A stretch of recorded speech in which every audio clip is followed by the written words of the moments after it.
Flagship show, The Morning Brief. I'm Shauna Smith alongside Brad Smith, and let's get you the three things that you need to know today. Good morning, everyone. First up, U.S. stock futures trading off their session highs from this morning with a mixed picture on the economic front following weekly jobless claims and retail sales data. U.S. retail sales for December coming in below estimates with a rise of just 0.4% month over month.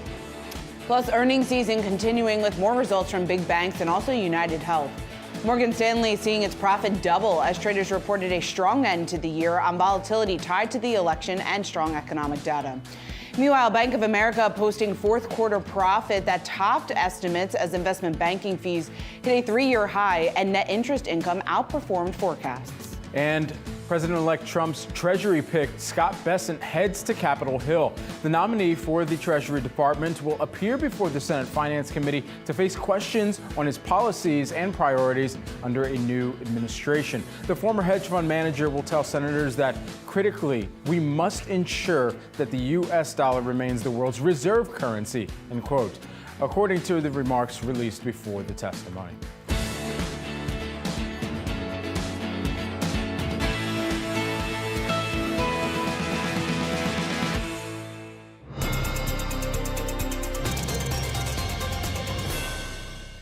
Fresh economic data crossing the wire this morning with December retail sales and weekly jobless claims offering the latest glimpse into the U.S. economy. Joining us now with more, we've got our own Josh Schaefer here. You've been combing through some of the details. I even printed it off this morning, your retail sales. Wow, Brad, you have the nice graphic right in front of you. I know, right? It's perfect. Beautiful. The graphs and everything. Yes. So what did you take away from this I think report? that graph you're looking at probably shows that retail sales, the month-over-month growth came down a little bit in December, right, from what we saw in November. So that headline number, as you mentioned, coming in at a 0.4% rise, lower than the 0.6% rise in the street had been expecting. But I think really, guys, there's positives in the details here as far as U.S. economic growth goes. So the control group, which excludes a couple volatile categories, including building materials, which was one of the biggest losers in the month of December, actually grew 0.7%. Economists are pointing to that control group, which again feeds into GDP, as an indicator that the fourth quarter likely ended in a strong position. So Capital Economics now estimating that fourth quarter GDP would come in at 2.9%. That's a little bit higher than their previous estimate. So yes, the headline number here coming in a little bit softer than the street had expected, but I think overall this shows relative strength in the consumer to end 2024 and probably a positive picture on GDP growth to end 2024 as well. How important is this number these days? And I bring that up just because there was so much focus, or I would say more than had been historically speaking, on the retail sales number going back the last 6 months, just in terms of the resiliency that we have seen in the consumer, maybe what that does tell us about GDP going forward. But I guess now that we're getting even more focused on inflation here and the fact that the consumer continues to spend, what is your big takeaway? Yeah, I mean, it's not too hot, right? And so that's sort of the broad takeaway, I guess, at this point, is there's not a lot of people looking at this print, and a positive print is going to send the market lower because there's worries about we're growing too fast and there's a reacceleration in growth that's going to spark a reacceleration in inflation. I think we're a little bit away from that. Not a lot of people are talking about a reacceleration overall. So I think, Shauna, yeah, I mean, the report over the last couple months has really been in some ways kind of boring. We've seen pretty consistent growth here. The U.S. economy now for several quarters has kind of been growing in this a little bit over 2% range. I do think it is important when we think about what if the Fed doesn't cut this year, right? So if inflation is going to be sticky, we've talked about this over and over again, but you're going to want above 2% GDP growth if the Fed isn't going to be cutting, right? You want the economy to be in a good place. That is a place that strategists still like many areas of the market. If you have an economy that's growing, but the Fed isn't cutting, we're probably okay. So I think this is sort of a little bit same as we've been seeing, but a good same as we've been seeing. And if you can stay sort of in this range, that's probably a good place for the U.S. consumer to be right now. Yeah, I'm going to put that print out to work here just for a hot second, Josh. Furniture and home furnishing stores, one of the areas that we continue to see some pressure here, especially as you, and you're laughing, but we continue to see some of the affordability really come to be a continued and persistent issue, which means people are not going out and buying the same type of lazy boy or the same type of furnishings that they might have bought. I know Shauna loves Restoration Hardware and the fancy mirrors that they have there, but people aren't going in the same fashion. Yeah, and it will, and Brad, you bring up an interesting point there. Just as we look within the details of this report over the course of the year, I think it's going to be interesting, right? When we talk about things like tariffs, where does that actually impact where consumers are spending? Some economists have estimated you might see a front load in spending to start the year because people are a little bit scared of where the tariff scenario could play out. So maybe you buy something now in fear that it might get more expensive as the year goes on. So that's a trend we're going to be watching for the first quarter. All right, Josh, great stuff. Thanks so much. Let's turn to big bank earnings. We got Morgan Stanley and Bank of America out this morning, both delivering another bout of robust results for Wall Street. Profits for both banks more than doubling in the fourth quarter, fueled by a resurgence in deal making and financing demand. Joining us now for a bit more, we want to bring in Mac Sykes. He's Gabelli Fund's portfolio manager. Mac, it's great to have you here on set with us. So these two results this morning following on the heels of very robust results that we got yesterday morning. I'm curious what your big takeaway here from this earnings season and maybe what we are learning from big banks. Yeah, I think when we go to 30,000 feet for a second, think about the backdrop for investing in banks today. It's pretty extraordinary. We now have a normalized curve, so instead of the inversion, so a pretty normalized real rate. We have regulations that are going to be easier, so that boosts M&A. We already, year to date, we have 100 billion of announced deals. And then the last, the consumer activity has been very good as well. So when you put it all together, it's a really good environment for investing in banks. And we've seen that in terms of the reporting results. JP Morgan, 20% return on equity, very strong. Wells Fargo, very strong results. And then this morning, both from Bank of America and Morgan Stanley, delivering on those results as well. What are you extrapolating about the state of the consumer right now per these banks? So, you kind of have to look at the different segments that they operate. If you think about American Express, it's more sort of the upper tier in small business. But, Bank of America is a pretty good slice of America, but also in terms of their credit, it's a little higher end as well. And I think that's consistent with the economic activity, which is good household balance sheets, sort of normal retail spending, as we just heard. And just a continuation of the good trends that have been in place for over a year. Mike, I'm curious, when you take a look at Bank of America's trading operations, didn't as much significantly exceed expectations if you compare it to a Goldman Sachs or something like that. Is that something to be worrisome about? I guess, what is the read through there? Well, I think there's a little bit of segmentation too in terms of the products that they serve and the risk that they're taking in terms of the activity. And if you look at Morgan Stanley, 50% in trading, right. And equities really driving that. I think Bank of America, more fixed income component there for them. So, it depends really on the comparables. It depends on the concentration of that capital as well. When you take a look at the net interest income, at least for Bank of America, are they more exposed or I guess more at risk if we don't see the Fed cut? And I guess what are the implications there? So it's a giant work in progress. Yeah. But what I will say is that, if you just look at the static NIM today, it's 197 for Bank of America compared to JP Morgan at 260. And so you can see there's a discrepancy in terms of that yield that they're earning off their major asset bases in terms of their balance sheets. And so, Bank of America has been hindered by some of these legacy investments that they made years ago, whether it's in the HTM, AFS. And so that's 900 billion in total that will continue to roll off and reprice. And so as they reprice, that's 150 plus basis points that will go into the contribution of NII. And so even though they're under earning relative to their balance sheet to some other banks, you're going to get a tailwind in terms of the repricing going forward over the next several years. JP Morgan sits within your top 10 holdings right now. I wonder what you make of some of the leadership changeover that we're going to be seeing there and how that positions the transition and succession plans that we're waiting to hear even more about once Jamie Dimon finally decides to step aside. Right. Well, we did get a little bit of an update. Jennifer is turned down the opportunity to be considered as a candidate. But I think Jamie was very clear on the call the other day where he said, look, I'm still going to be in place in 2 years. We still have a bunch of candidates internally. And it's been well speculated in the press. And they're great leaders with lots of tenure at JP Morgan. So I think the intrigue will continue, but also things could change in the next couple of years. You just don't know how candidates will sift out or what will happen. But I think from that call, which was great, was that Jamie's like, I'm here. Yeah. And if you really, rely on the culture and the drive that he brings to the whole bank, that's an important thing. And I think that was settled. So we can continue to speculate. At least for now, yeah. Mac, let's talk a little bit more about geopolitical risk associated with some of the events that could happen here in the months to come. We also have the incoming Trump administration. What are the implications there for big banks, just in terms of the most important either events or the policy implications to watch? So there's certainly a lot in motion, and these banks at the very core are leveraged to the economy. So to the extent that we're operating with tariffs and global impacts to GDP, et cetera, that will impact the banks. Wells Fargo is mostly U.S. and M&T, et cetera. So you have to sort of look at it on that framework as well. But I just think a bigger factor in all this is regulations, and that takes a number of dynamics as well, which is just the idea that the overall regulations will be easier across the board. So M&A advisory, and that is across the whole corporate board, and so consolidation there, and that helps fees. Number two, Basel III is a big endgame that needs to be decided. There was a 10% hit that was coming.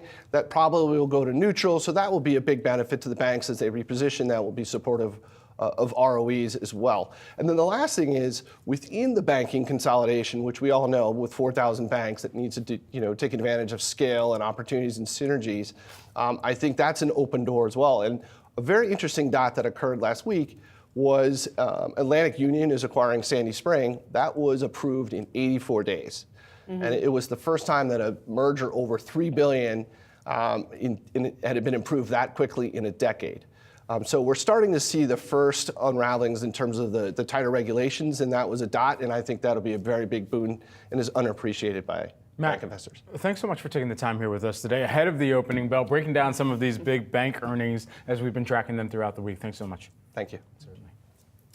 President-elect Trump's nominee for Treasury Secretary Scott Bessent faces his confirmation hearing this morning in Washington. Members of the Senate Finance Committee will question Bessent on his potential role as Trump's top economic official. Yahoo Finance senior reporter Jennifer Schonberger joins us now from Capitol Hill. Jennifer, good to see you. What can we expect from the hearing today? Good morning, Brad. Great to see you as well. That's right. President-elect Donald Trump's nominee for Treasury Secretary Scott Bessent set to testify in his confirmation hearing this morning before the Senate Finance Committee, a hearing where many on Wall Street will be paying close attention for any new clues on the direction of the incoming administration's economic policy. Bessent, a billionaire hedge fund manager, first for George Soros's firm and now his own, is expected to call and testify to make the 2017 Trump tax cuts permanent and avoid what he calls, quote, a crushing $4 trillion tax hike. Bessent will say in his testimony, quote, we must secure supply chains that are vulnerable to strategic competitors, carefully deploy sanctions to address our national security, and ensure that the U.S. dollar remains the world's reserve currency. As one who has said he's concerned about the debt situation in the U.S. and favors bringing down debt through growing the economy, Bessent will say in testimony, quote, productive investment that grows the economy must be prioritized over wasteful spending that drives inflation. Bessent's nomination for Treasury Secretary is lauded by Wall Street and supported by Republicans. Senate Finance Committee Chair Mike Crapo expected to call him a, quote, excellent choice for Treasury Secretary and is committed to moving Bessent's nomination as quickly as possible. Some Democrats on the committee, including Senator Mark Warner of Virginia, are open to supporting Bessent's nod, while other Democrats, including Ranking Member Ron Wyden and Senator Elizabeth Warren, have shown concerns, with Warren herself unveiling publicly 180 questions for the nominee, from tax policy to money laundering. Issues expected to be front and center at this morning's hearing include tax policy and extending those Trump tax cuts passed in 2017 set to expire this year, the debt ceiling and budget negotiations, the president-elect's proposed tariffs, lowering the U.S. debt, and inflation. Now, Bessent would need to get the majority of votes on the Senate Finance Committee in order for his nomination to pass out of committee, an outcome that is expected. From there, his nomination would head to the full Senate for consideration. Back to you. All right, Jennifer, thanks so much. Really appreciate it. We'll be tracking this and, of course, going to that live later on. Well, President Biden delivered his farewell address to America, concluding his 5-decade career in public office. In his Oval Office speech, Biden warned that an oligarchy and a tech industrial complex were taking hold in America. In a nod to Eisenhower, Biden cited the potential rise of the tech industrial complex, pointing to what he said is an avalanche of misinformation and social media companies giving up on fact-checking, a reference to a recent announcement by Meta Platforms. The president went on to discuss artificial intelligence, from safeguards for the technology to America's role in leading innovation. Biden also saying that the U.S. must compete for AI dominance when it comes to China. Take a listen. We must make sure AI is safe and trustworthy and good for all humankind. In the age of AI, it's more important than ever that the people must govern. And as the land of liberty, America, not China, must lead the world in the development of AI.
Taiwan Semiconductor climbing after topping fourth quarter estimates, profit rising 57% from a year earlier on strong demand for AI chips. Joining us now, we've got Matt Bryson, who's the Wedbush Securities Managing Director of Equity Research for Hardware. Great to have you here with us, Matt. Let's break this down a little bit more. The Taiwanese chip maker issued an upbeat outlook for 2025.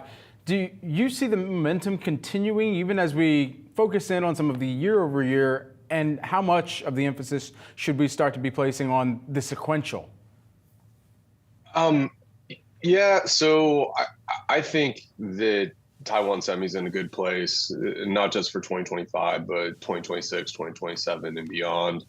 A lot of that has to do with them being the only supplier of these advanced semiconductors, right? They went from being competitive with Samsung or Intel to effectively being in a monopolistic position.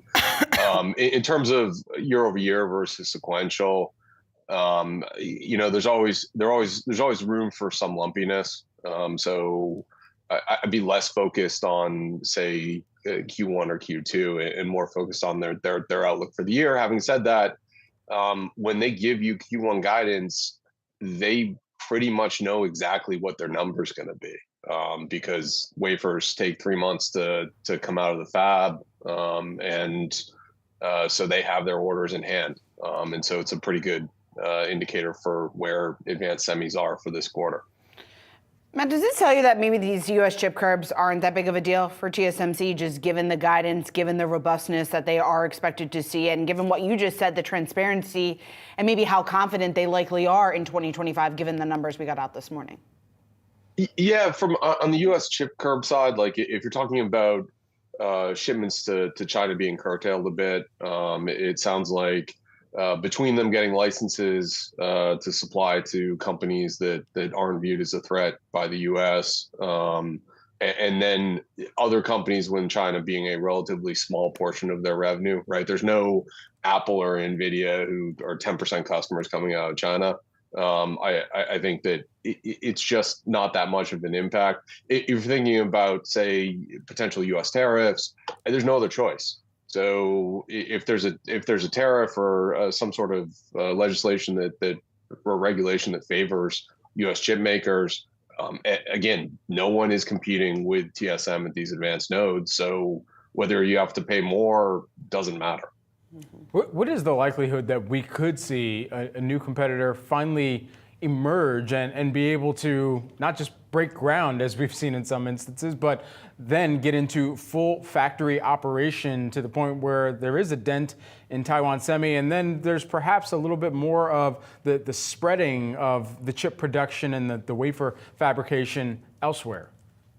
Yeah, over time, it's definitely a reality. Look, we've seen Intel. They were a near monopoly for 2 decades. You can look at Samsung on the memory side. They were the leader for 2 decades. Those are companies that are now struggling. There's always going to be innovation. At some point, your execution always slips. And so, yes, at some point, I fully expect that there will be someone competing with Taiwan Semi. At the same time, if I'm a customer looking at choosing Taiwan Semi, Samsung, the new company out of Japan, Rapidus, I want to see them execute on a process before I shift to them, right? Otherwise, there's a ton of risk because you don't know if they're going to get that process right. And so, at this point, Taiwan Semi is talking about 2 nanometer. They are going to control that node. And so you're talking 3-4 years out where someone has to prove that they can do it at 2 nanometer. So when you get beyond 2 nanometer, then whether it's a Broadcom, whether it's Nvidia, whether it's Qualcomm, they'll be confident in switching to that other alternative because that company's done it before.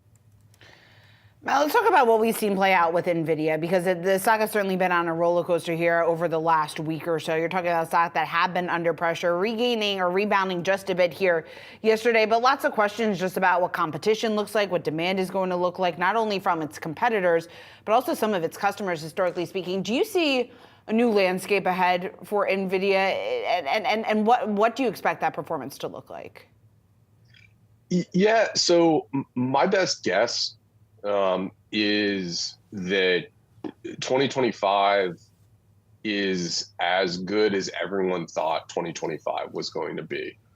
So it certainly seems like Nvidia has figured out any problems they were having with the Blackwell chip or the Blackwell board. The question now is at a system level. So you can build the chip, you can build the board. Can you put it in a server? Can you cluster those servers? You had one of the Taiwanese papers out today saying they've solved the server problem. Now it's just a clustering problem. I think they have a ton of capacity online, ready to build servers at partners like Foxconn, like Quanta. I think that they will resolve all of these issues. I think that there's a ton of demand for AI.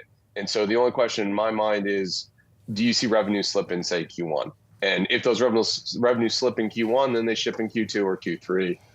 I don't see anyone displacing Nvidia in the near term. CUDA is a huge moat to get past Nvidia software, and so I think Nvidia will get past these problems, and by the end of 2025 or second half of 2025, everything will look really good. Do they remain perhaps the top pick from your perspective in chips, or is there a different name that you expect to outperform this year? Yeah. So if you asked me earlier, I would have said that I like TSM because at this point they are a monopoly. They're executing. They've been executing. If you see the world move more to ASICs, they win. If you see the world move more to GPUs, they win. If Intel continues to lose share, they win. If you get smartphones or PCs rebounding, which isn't something that I see happening so much in 2025, but 2026, 2027, those categories, auto, all these other categories that lag but need semiconductors, they win. So I've been advocating for TSM. I think some of the memory names where you need more memory, need more storage to support these build outs, in particular Western Digital, we've got near-term catalysts and they're split, is a name I prefer. But I mean, Nvidia is among those names in terms of kind of favorite name discussion. All right, Matt, great to get your insight. Thanks so much for hopping on with us here this morning. Coming up next, we got the opening bell on Wall Street. Keep it right here. You're watching Morning Brief.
There you're taking a live look at today's opening bell ringers at the Nasdaq. You've got Bethany Frankel and Be Strong. And at the New York Stock Exchange, you've got the national championship, the college football playoffs. It all comes down to this. Shauna, who you got? Ohio State, Notre Dame? Notre Dame. Oh, wow. Okay, all right. We will see. All right, that is the opening bell. I hope you do, too. You can't be rooting for Ohio State, given our Penn State roots. Well, that's the opening bell.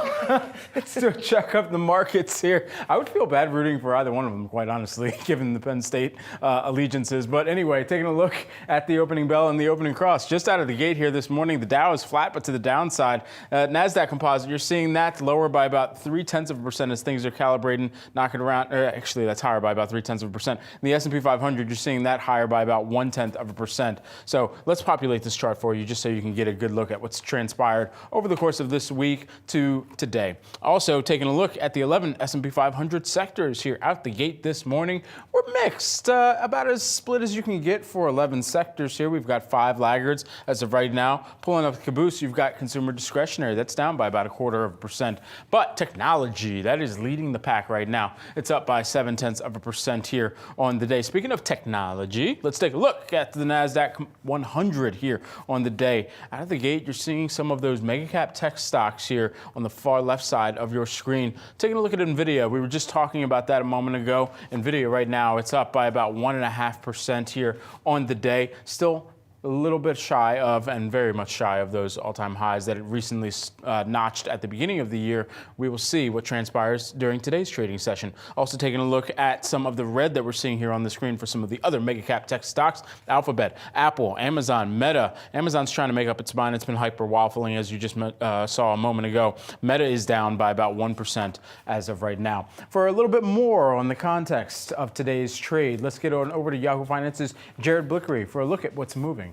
Thank you, Brad. I want to linger on what happened yesterday just for a few seconds because it was quite pivotal with respect to the markets. Both stocks and bonds had their second best day since the election, and the first best day was the day right after the election. That was that huge pop that we got. Here's the S&P 500. I'm going to show you 4 days, so that covers this week. You can see it's up 2.25%. Critically, though, it's been tracing out a nice head fake here. I'm going to call it that because it was a head and shoulders pattern that looked like it was going to break down, and then it resolved to the upside here. Still got to get to those record highs, but it was 6,000 kind of looming. But it's a similar situation for the bond market, and we're going to take a look at yields, which is kind of the opposite picture. So here, the 10-year T-note yield. We had a breakout from this prior high. That happened in April of last year, and now we are heading down. That's a major signal. That looks like it's the all clear to keep going down here, and I don't want to see a close above 4.7% again, but if that happens, that's a huge tailwind to risk markets, and I would expect that the US dollar would follow in suit. And so that lower dollar, if it does end up going lower, is another tailwind, and that's kind of what we're looking for here. Some interesting developments in sector land. I'm going to show you the year-to-date totals just so we can kind of wrap our heads around what's happening here. Tech, I want to point out that tech and now communication services just turned positive for the year. Consumer discretionary, I believe that happened yesterday. But those are the 3 mega cap sectors. So those were under a bit of pressure, but now we're seeing a little bit of a resurgence. Here we have energy. Energy is a top spot for the year by a wide margin. And it just kind of reminds me of some of the previous years since the pandemic when we had energy and tech really trading places. And if we take a look at what's happening this week, we're going to go to 4 days, we can see that now it's energy leading. But financials had been leading in the pre-market for the week, and just kind of gets to some of the big bank earnings that we've been looking at. And why don't we just take a look at the big banks right now. Over these 4 days, JP Morgan up 6.3%, Bank of America up almost 5%. Wells Fargo, though, after a nice showing yesterday, and Goldman Sachs this week in earnings, those are each up more than 8%. I got to get now to the futures market, so I'm going to go back there because some interesting developments with both gold and silver, and I'm going to put this on an intraday. Both gold and silver had nice reactions to the inflation report yesterday. I'm going to put a 1-year chart on here, and I think, actually, let's do a 3 months. I think the thinking is that that kind of gave the all clear for the Fed to maybe still cut later in this year. And that had been in doubt because the reacceleration due to inflation concerns, that was top of mind for investors yesterday. But gold is showing a lot of strength here. And as I've been saying, it has been going up on good news as well as bad news. So that is the definition of a bull market. I'll just show you silver here real quickly. This is a 3-month chart and it is at a 1-month high as well. Finally, got to close with crypto because Bitcoin has really been reacting strong to all of these economic reports, and it's kind of been moving in lockstep with equity. So it's just another risk-on trade that is highly levered, I would say. So here's Bitcoin. It just hit 100,000 again. Now it's at 99,000, but all it's been doing is consolidating over the last few months, and that's pretty healthy. Shauna? All right, Jared, thanks so much for breaking that down. So now for today's strategy session, and you can see from the chart on your screen right now, the ratio of tech stocks relative to the S&P 500 is actually at its highest level that we've seen since the dot-com bubble, as valuations for those mega cap companies sit at record highs.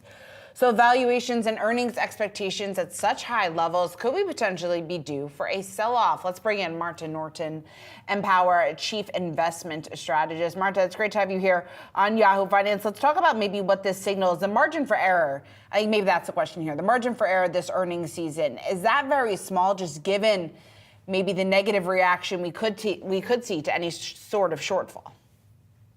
Yeah, it seems as though with expectations being so high, and these numbers are widely cited, but earnings expectations for the first quarter around 11%. And then as you ramp up over the course of the year, you're looking at about a 15% earnings growth. Those are really high expectations relative to history. And you're pairing that with valuations that also seem really stretched. And so we're looking at this on a price to expected earnings basis. So incorporating some of those earnings expectations. And even on that metric, you're looking at a market that is in the 10th decile in terms of, historical valuation ranking. That doesn't necessarily mean a sell-off is imminent. Valuations, can remain high, markets can grind higher, but it becomes more and more of a risk and kind of raises the possibility of a sell-off with that little margin of error that you suggest there in terms of execution or disappointment. And so with that in mind, if we did get a reset of some of those expectations, at least early on in the year, do you anticipate that sell-off that we could see might turn into a full-blown correction? Well, I think that possibility is out there. What gives me some encouragement about this market is when we're taking a look at the economy, and I know we're on pins and needles as we, follow inflation very closely here. But broadly speaking, the economy seems very healthy. There are stimulants out there when we're thinking about different fiscal policy, when we're thinking about the possibility, if inflation comes under control, of lower rates. So there's a lot of positives to point to that could suggest that we're in a healthy place.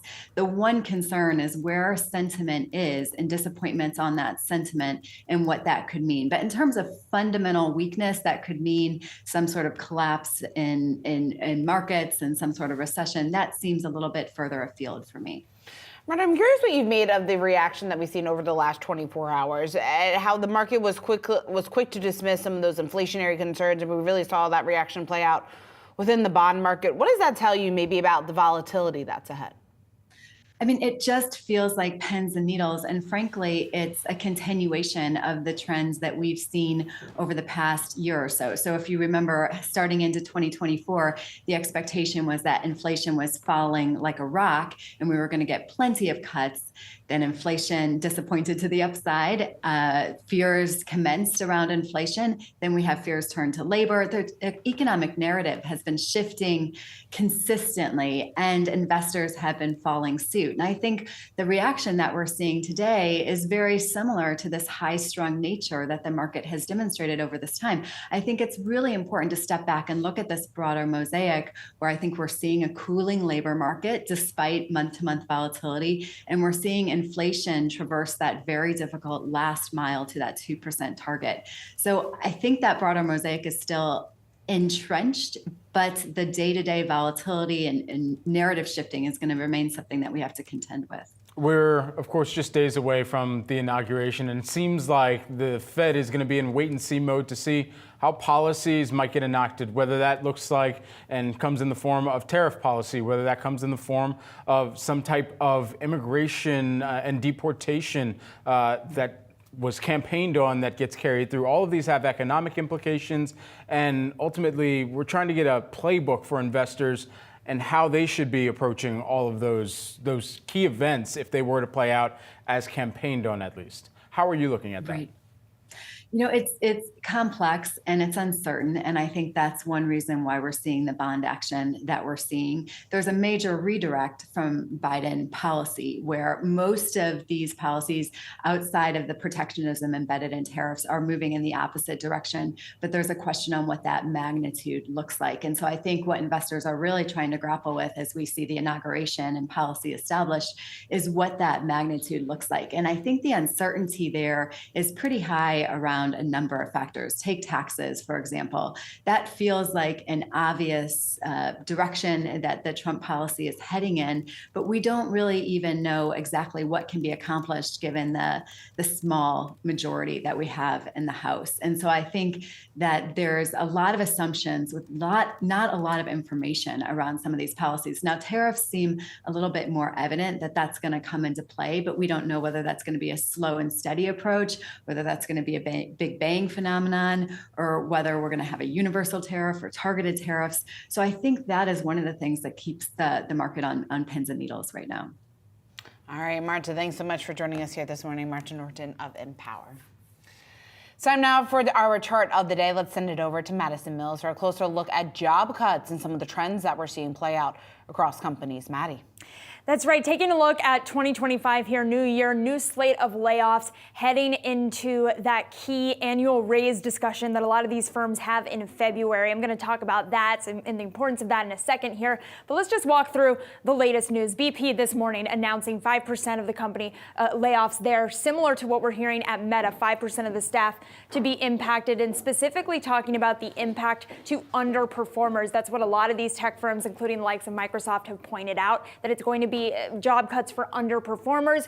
They're kind of trying to rebrand it as that as opposed to a broader layoff, though we are seeing layoffs at Albertsons. Also over on the airline sector, new layoffs announced at Spirit Air this morning, and that comes off the back of Southwest announcing those hiring freezes and also cost-cutting measures more broadly across the company. So when I hear headlines like this, like everybody else, I start to get a little bit nervous. But luckily, I was able to hear from David Kelly over at JP Morgan, and he says that this just makes sense. This is seasonal. We start to see companies announcing these layoffs in January, just ahead of that annual raise conversation that us employees tend to have in the month of February or late Jan with our employers. And a great way to keep wages suppressed is to announce layoffs to a small group of people in the beginning of the year. That puts a little bit of pressure on employees heading into those discussions here. He specifically cited the average hourly earnings that has really been getting put under pressure, saying that employees clearly aren't asking for raises, and perhaps these small layoffs to a small group of employees are kind of fueling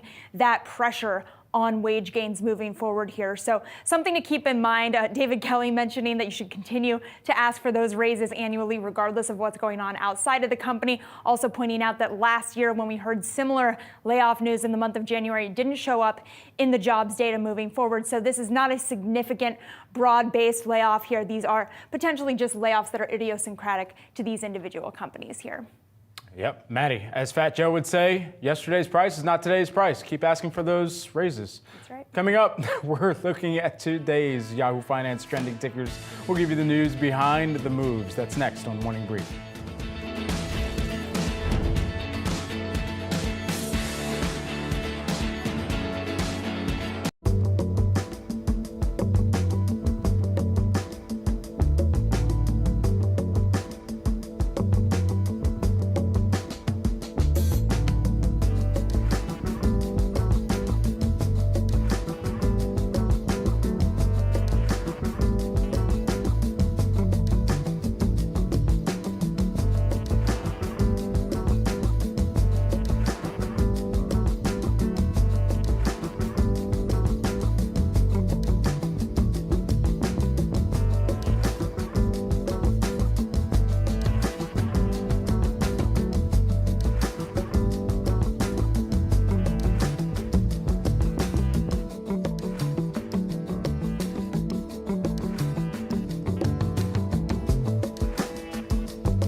Now time for some of today's trending tickers. You can scan the QR code below to track the best and worst performing stocks of the session with Yahoo Finance's trending tickers page.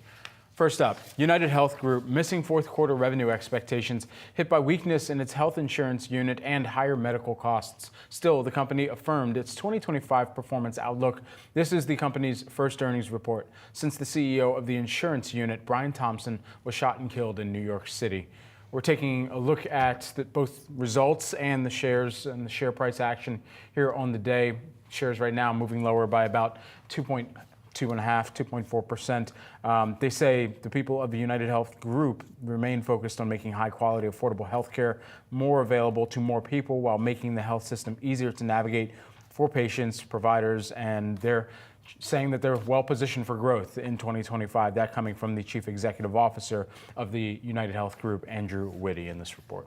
Yeah, exactly. And this is the first time we had a chance to hear from United Health executives since a tragedy that struck not too long ago, going back to December 4th. So again, getting some insight there. And of course, on the heels of the public's reaction to this, we talk about a lot of pressure that has been placed across the industry when you talk about rebates, when you talk about availability and access here to insurance. The industry very much has been in the spotlight following the tragic death of Thompson here. But when you take a look at these numbers specifically here, a couple of trends that are continuing here for the company. You mentioned the fact the medical loss ratio, that shows the percentage here of the premium paid out for patients' care. That rose to 87.6% in the fourth quarter. Also, the cost ratio will be in the range of the 86 to 87% in 2025. When you take a look at those elevated costs here and expenses, I don't think it's any surprise that you're seeing the stock under a bit of pressure here this morning at the open. And then, of course, you're seeing that reaction play out across the industry, and many of the names up on the screen right now, other health insurers, are also falling in tandem with United Health here this morning. Yeah, and those numbers that you're calling out here, it really goes to show how critical it is going to be for the company to hear what the public backlash was as well in the aftermath of the tragic event. And many people saying, hey, our experience is that we have had a not so favorable outcome or not received the care that we expected to because of how a health group, how United Health in this instance had evaluated their own situation. And so we'll see how all of the rest of the insurance industry also responds to. Yeah, and United Health saying that all drug rebates are going to be going to customers by 2028. Next up, let's take a look at Target. Target raising its fourth quarter sales forecast after a strong holiday season, boosted by demand for clothing and for toys. The retailer reporting record sales for Black Friday and Cyber Monday. Now, this coming after the company cut its profit guidance late last year. You're looking at the stock's reaction off just about 3%. So you might be asking yourself why. They did raise comp sales here. They see comp sales rising about 1.5%. They saw it about flat. But the reason why we are seeing some pressure here on the stock this morning, a lot of that has to do with the EPS guidance. We didn't see movement there. They still see adjusted EPS of $1.85 to $2.45. The estimate on the street was for $2.19, so no improvement there. That's putting some pressure on the stock here this morning. But when you take that aside, there was a lot to like inside this report. Some improvement in trends here across the board. Guest traffic, that increased nearly 3% here on a year-over-year basis, reflecting some of that growth in both in-stores and also its digital channels, certainly working here this holiday season. I think when you look out to this year, the remainder of this year, and even this current quarter, lots of questions about what those spending trends are going to look like and whether or not they're going to hold up and to what degree we will see the consumers willing to spend. I mean, it's exactly what we were talking about coming into the holiday season, which is a consumer that is value conscious, looking for promotions. That digital number speaks directly to a consumer that is doing comparison shopping. And when you're looking at the digital sales that grew nearly 9% over the prior year, that's also going to be one of the indicators that investors can look to say, okay, margins are going to be squeezed as a result of this if you do have a consumer that's looking for those deals. And the discretionary categories that you mentioned here, notably apparel and toys, this is noteworthy for some of the other players in the retail landscape because now it'll give us a little bit more insight into how retailers like Dick's, retailers like Foot Locker, how they may have seen a trade off of their own aisles and a trade in to some of the Target aisles on those on the apparel note, at least here, depending upon what type of apparel was being bought, obviously. But I at least contributed to the toy department. I bought some Legos. Did you? Of course. Which ones? Well, you got to get the Star Wars ones. Okay. Yeah. So we've actually visited New Lego. R2-D2, yeah. I've made some purchases for like the holiday season as well. There you go. All right, one of Wall Street's most prominent short sellers, Hindenburg Research, is shutting down. The firm rose to prominence uncovering fraud at EV startup Nikola. Some of its other most notable short sells include Adani Group, Supermicro Computer, Roblox, and Carvana. The founder, Nate Anderson, citing the toll the work took on his well-being as the reason for the closure. All right, we have been continuing to track and have tracked even at the beginning of this year. I mean, who turns the page on the new year and is immediately like, you know what, Carvana is going to catch this heat immediately on January 2nd. What did they say? They say that this essentially was an online car dealer founded and a grift by the father-son duo there, I think was their words that they were using. Supermicro, that is a company that they looked into as well. They said that essentially some of the investigation, their 3-month investigation, including interviews with former senior employees, as well as a review of litigation records, it gave them accounting red flags, evidence of undisclosed related party transactions, sanctions, and export control failures and customer issues. Supermicro Computer, you see what happened after they disclosed that report or published that report. And it's been interesting for the strategy of short sellers in publishing their reports. Citron's Andrew left. Even after the GameStop and the meme frenzy, he said that he was going to stop publishing his reports. That didn't mean that he was going to stop making positions. However, Hindenburg could be and it sounds like they're doing something different here because of the toll that it's taken. Yeah, and Andrew Left had some trouble with the SEC too. He did too. Could, yeah. Play into one of the reasons why he did bow out. But you're right, he's far from the only one. You have Jim Chanos that has also changed the trajectory there of his business going forward. So certainly it is a tough time to be a short seller here. But when you dig into some of these reports and exactly the impact that Hindenburg Research has had, you can't discount it. You mentioned some of the names there with Carvana most recently, also Supermicro. Nikola is one that I think many of our community does remember here over the last couple of years, going back to 2020. Remember that video? There was lots of questions about whether or not their Cybertruck cruising at the high speed and whether or not it was actually doing so. Lots of challenges surrounding that. We know how that played out. The U.S. jury did convict Nikola's founder, Trevor Milter, of fraud in 2022 over allegations that he did lie to investors. So a very effective short seller here. But I think on the flip side of that, you have some companies that maybe aren't as stressed right now with one less well-known short seller at least out there, but you got to question about how much of this then comes down to regulators and their ability to monitor this without large short sellers. That's what it comes back to, yep. All right, we'll keep right here on Yahoo Finance. We got much more of your market action ahead. Stay tuned. You're watching Morning Brief.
5, 4, 1.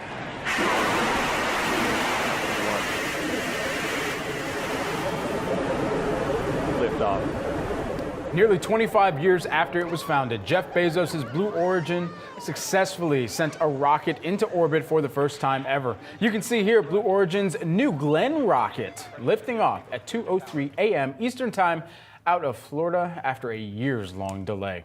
Minutes later, the rocket's upper and lower portion separated, as planned, with the lower portion, or the booster, maneuvering back down to the ground. Roughly 13 minutes into liftoff, Blue Origin said the rocket's upper stage reached orbit, achieving a critical milestone. We cut off the engines on the second stage. What does that mean? That means that we hit our key, critical, #1 objective. We got to orbit safely. Congratulations, Blue Origin. Y'all have gone orbital. Lots of cheering going on in these videos. Well, following Glenn's launch, the booster, though, that was supposed to land on a barge in the Atlantic Ocean, but it was lost during its descent. Blue Origin saying that they knew that landing the booster on the first try was, quote, ambitious, and they'll learn, refine, and apply that knowledge to the next launch in the spring. Elon Musk posting congratulations to Jeff Bezos on X earlier this morning. Now, the successful launch putting Blue Origin in better shape to compete with the likes of SpaceX, Rocket Lab, Virgin Galactic, and United Launch Alliance. Well, that does it for Morning Brief. Much more ahead coming up on Catalysts.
Welcome to Catalyst. I'm Shauna Smith alongside Madison Mills. We are 30 minutes into the U.S. trading day. Let's get you the 3 catalysts that we're watching this hour.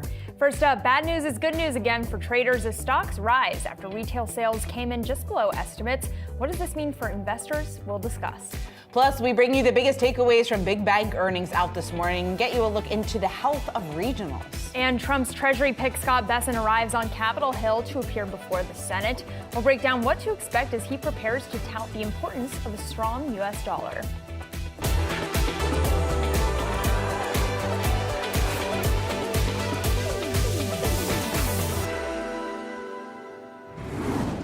Let's take a look at some market headlines to kick off the hour, sponsored by Tasty Trade. Taking a look here at the major averages, reversing earlier gains here. You've got all three under pressure. The S&P 500 down about 0.2%.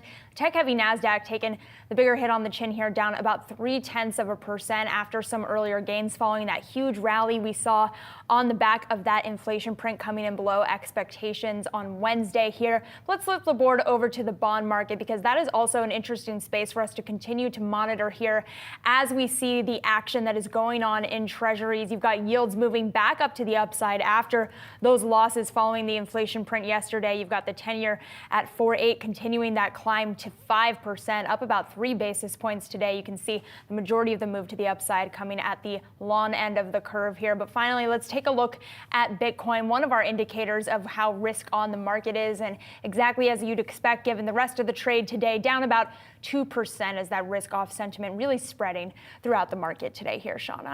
All right, well, markets off to a choppy start to the year as uncertainty about the Fed's path forward start to surge in bond yields. Our next guest seeing the volatility that we've seen over the last couple of weeks as a sign that we're entering a, quote, temperamental era here for the markets. Let's talk about that and more. We want to bring in Lizanne Saunders, Chief Investment Strategist at Charles Schwab. Lizanne, it's great to see you here in the new year. So talk to us maybe about this temperamental era and what investors need to be closely watching here over the next several weeks. Yeah, so when we came up with that moniker, it was in reference to the 30-year period prior to the so-called Great Moderation era. And the Great Moderation era is seen as starting somewhere in the mid to late 90s and carrying into the early part of the pandemic. And it was an era of very little inflation concern, generally downward trending interest rates, huge force of globalization. And it's starkly different from the 30 years that preceded that. So mid 60s to mid 90s was a period of more inflation volatility, not inflation high the whole time, more inflation volatility, more economic volatility, a bit more geopolitical uncertainty. And the key difference between those two secular eras is the relationship between bond yields and stock prices. For almost the entirety of the Great Moderation era, bond yields and stock prices were positively correlated, because when yields were moving up in that era, it wasn't because inflation was igniting, it was because of stronger growth. Very different than the period from the mid-60s to the mid-90s. When yields were going up in that era, it was often because inflation had reignited, negative for the equity market. More recently, we're back in that negative correlation territory. And I think that that may be a proxy for whether this is indeed a new secular backdrop relative to the Great Moderation. It's a great overview, Liz. I am curious, though, what areas of the market do you think still need lower rates in order to outperform this year?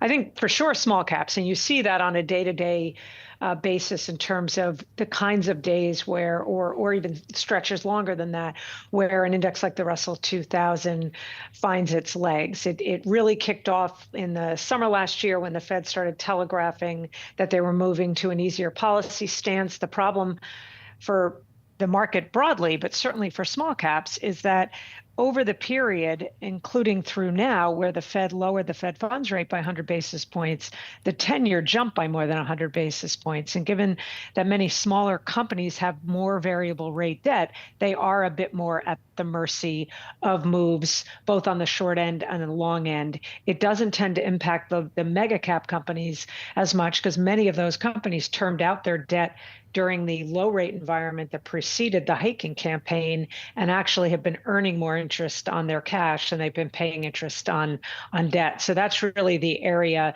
that definitely needs some improvement from a yield perspective to probably have any kind of sustainable outperformance. Listen, when you take a look at earnings season so far, we've only heard from just over a handful of companies here. But what we're hearing from big banks, there's high expectations going into these prints just in terms of the earnings growth that we're expected to see, almost 12%. If we don't achieve that, how big of a risk do you see that posing to the market?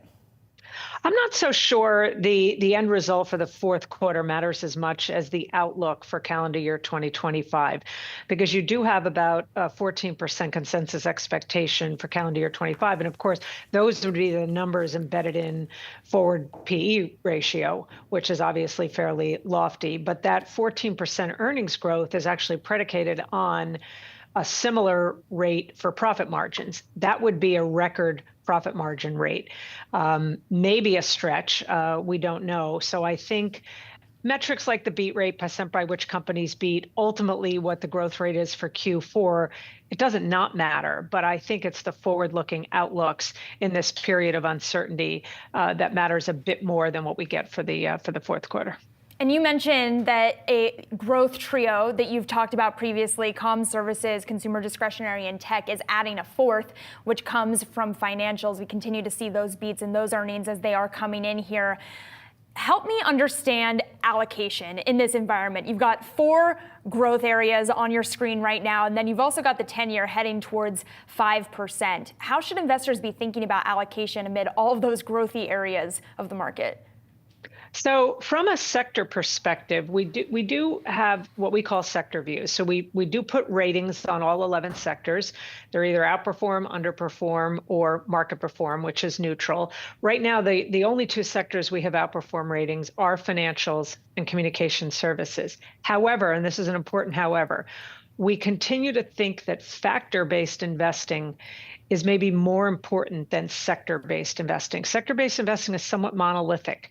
You're just, if you're overweighting or underweighting, it's the entire sector, where factor-based analysis, which is really just screening for investing based on characteristics.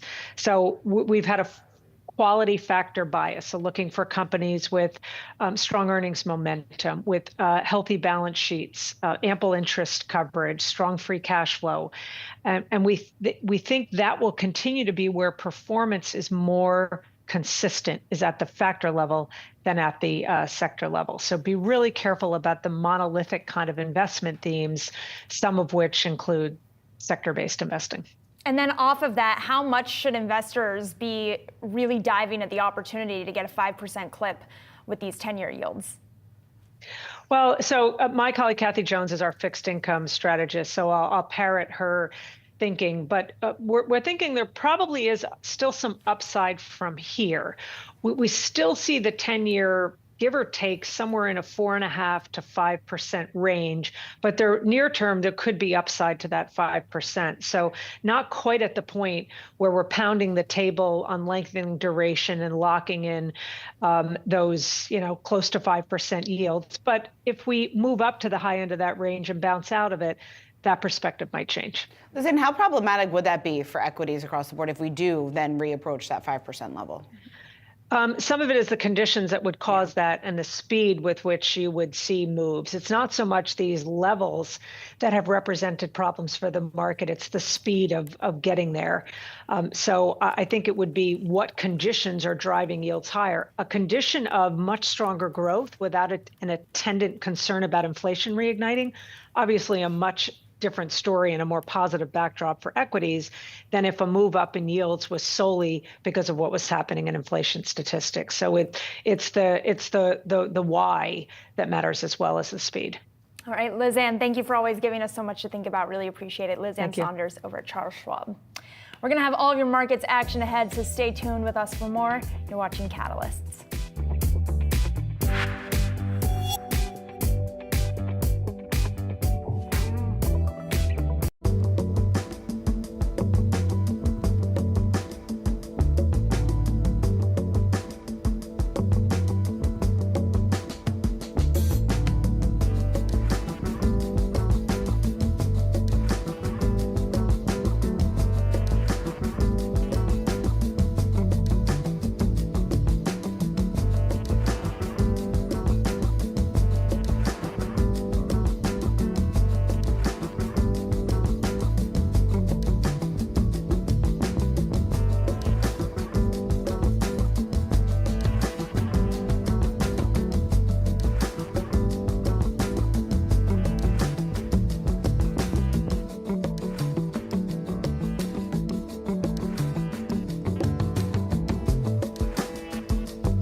Profits at Bank of America and Morgan Stanley more than doubling during the fourth quarter, cementing a robust 2024 for big banks as Wall Street gets optimistic about the upcoming Trump administration.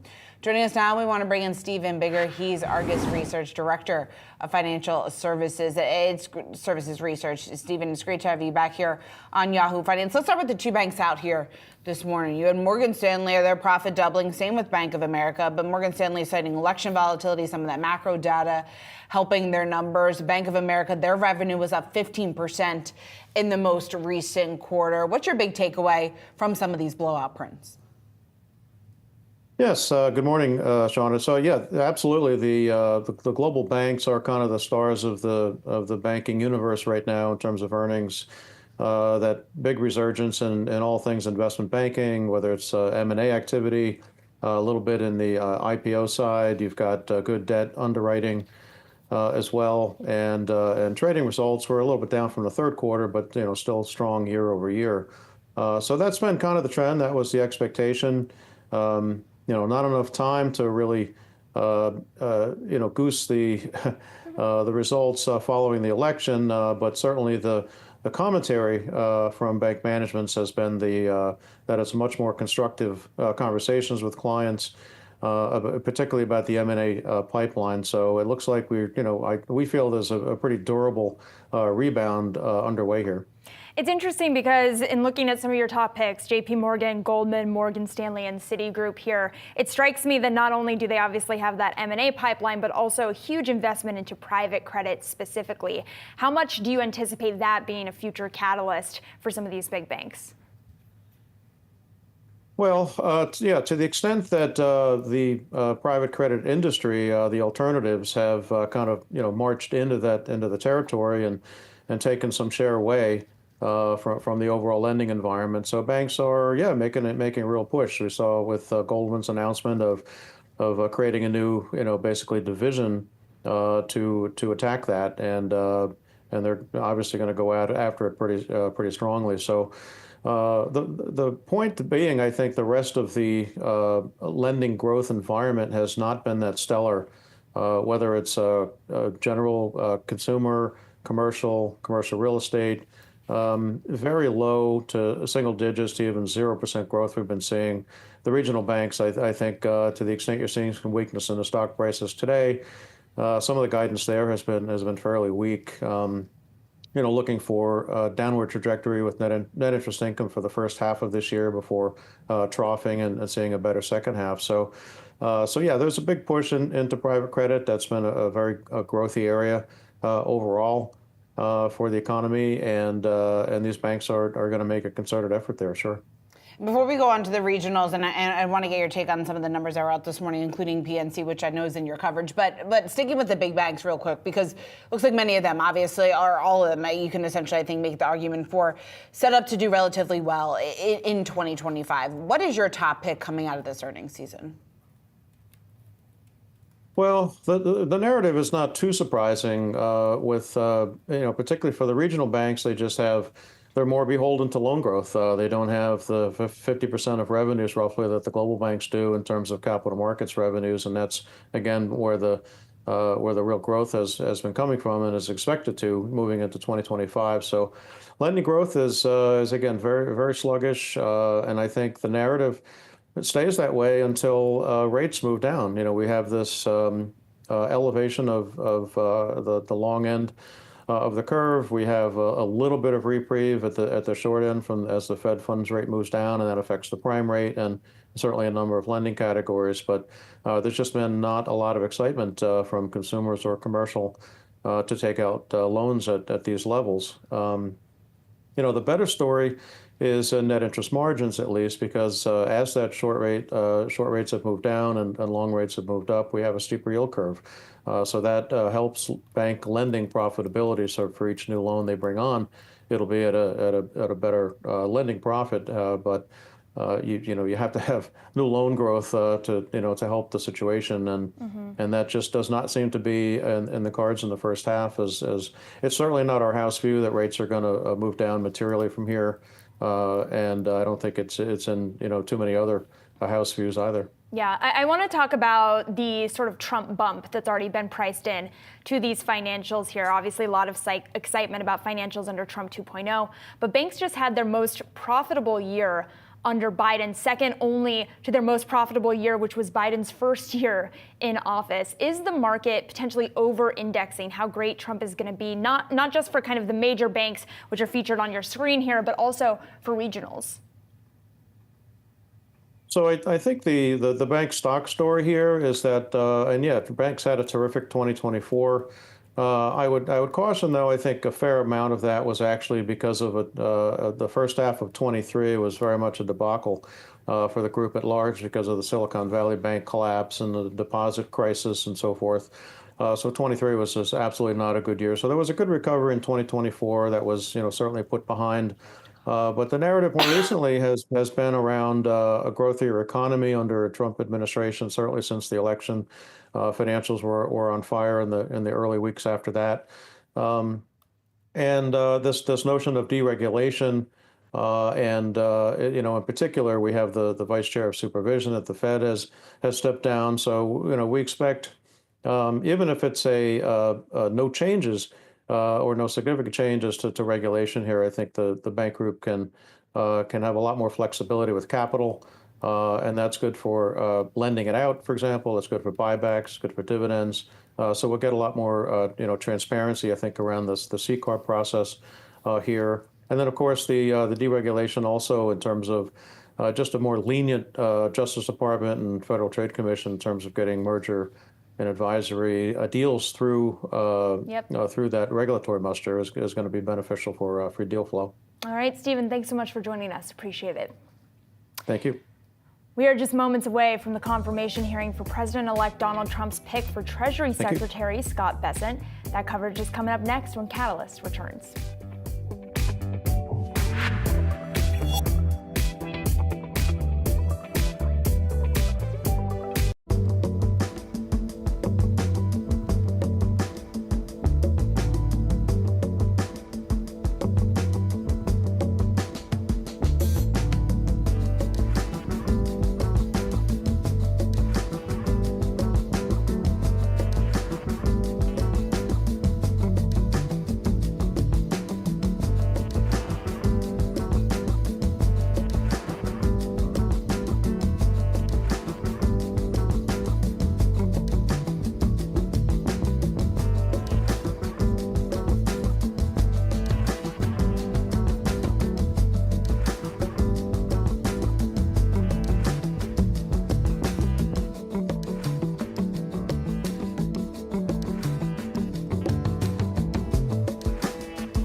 We are just moments away from the confirmation hearing for President-elect Donald Trump's pick for Treasury Secretary Scott Bessent.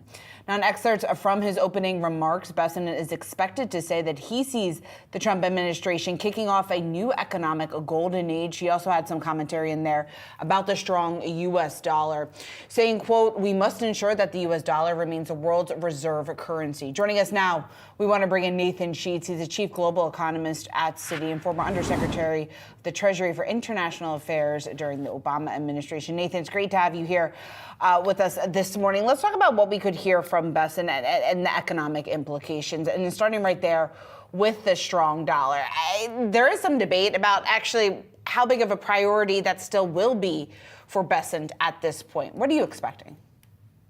Well, I think the reality is that we are in an environment that has been very supportive for the dollar in recent years.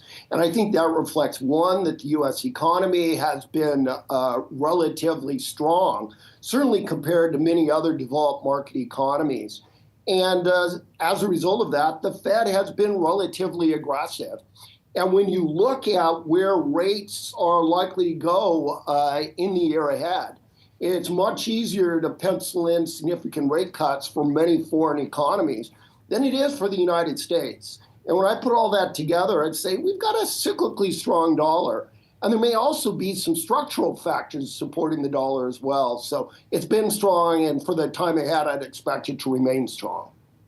He also, it's interesting, and Shauna, you had pointed this out too right before we started here, that he doesn't necessarily talk about the need for a strong dollar. He talks about the need for the dollar as the world's reserve currency. And one potential headwind to that, from my view, has been this obsession with crypto policy and a Bitcoin strategic reserve. Do you think that those two policies are at odds with one another? Yeah, this is a great distinction that I think a strong dollar facilitates the dollar's role as a reserve currency, that makes it more attractive for foreign investors and others to hold around the world. But being the reserve currency is broader than that, and I think it reflects familiarity with U.S. markets, with the currency, with U.S. assets. It reflects confidence in U.S. institutions. It reflects constituency. I mean, we are the incumbents here, and that's a powerful attraction to the dollar as well. So putting all that together, kind of these structural factors remain very much in play. I don't think a Bitcoin reserve one way or another is going to be an important determinant as to whether the dollar is reserve currency. I don't quite understand how a Bitcoin reserve would work, but I'll leave that to others to comment on. Nathan, let's talk a little bit about tariffs. When we talk about dollar implications, the strong dollar implications, how that factors into some of the tariff plans that we're hearing from the Trump administration. I'm curious, I guess first, let's just focus on the U.S. economic impact. What is in your base case there, in just in terms of how big of a risk this could be in terms of reigniting some of those inflationary pressures? Well, the key thought here is that it depends critically on how vigorous those tariffs are going to be.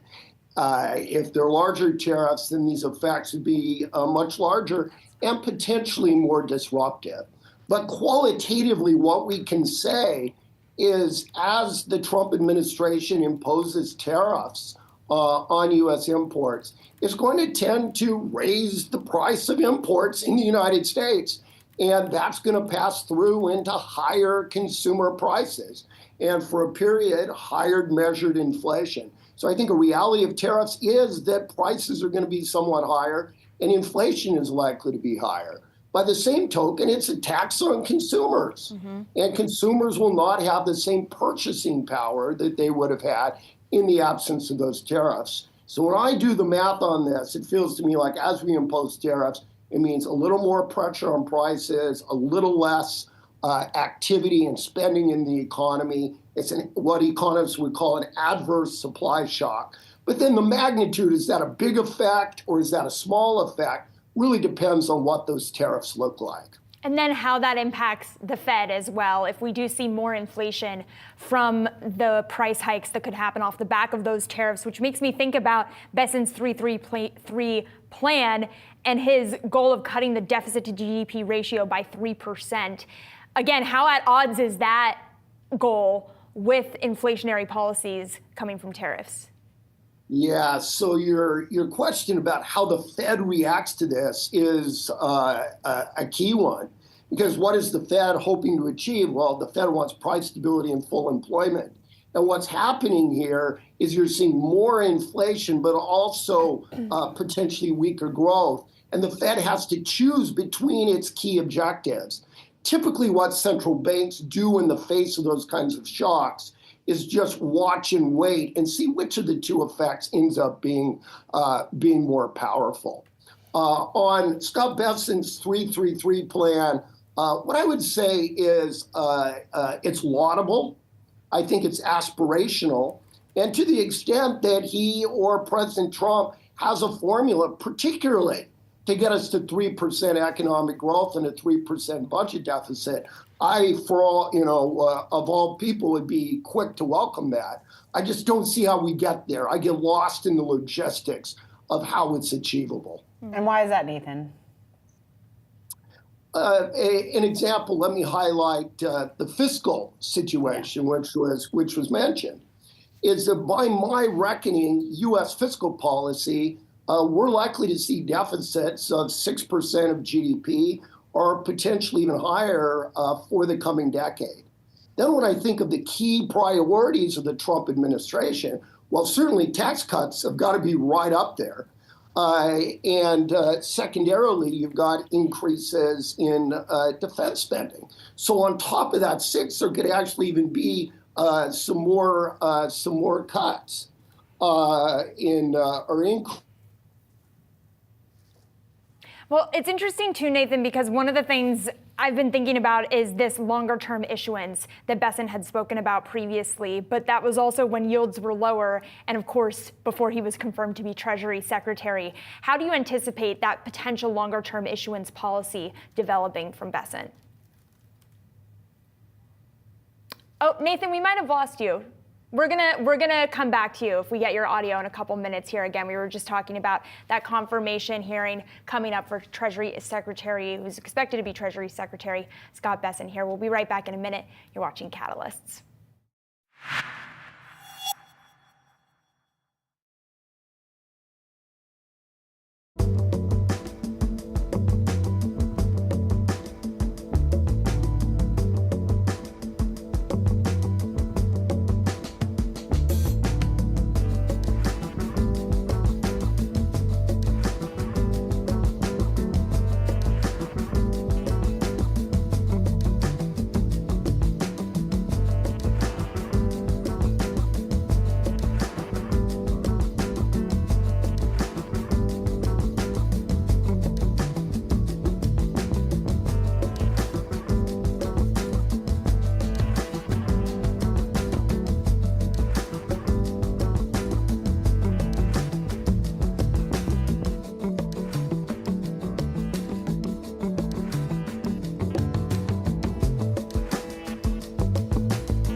Treasury Secretary nominee Scott Bessent's Senate confirmation hearing just moments away here. Our very own Jennifer Schomburger is on Capitol Hill as we wait for the hearing to begin.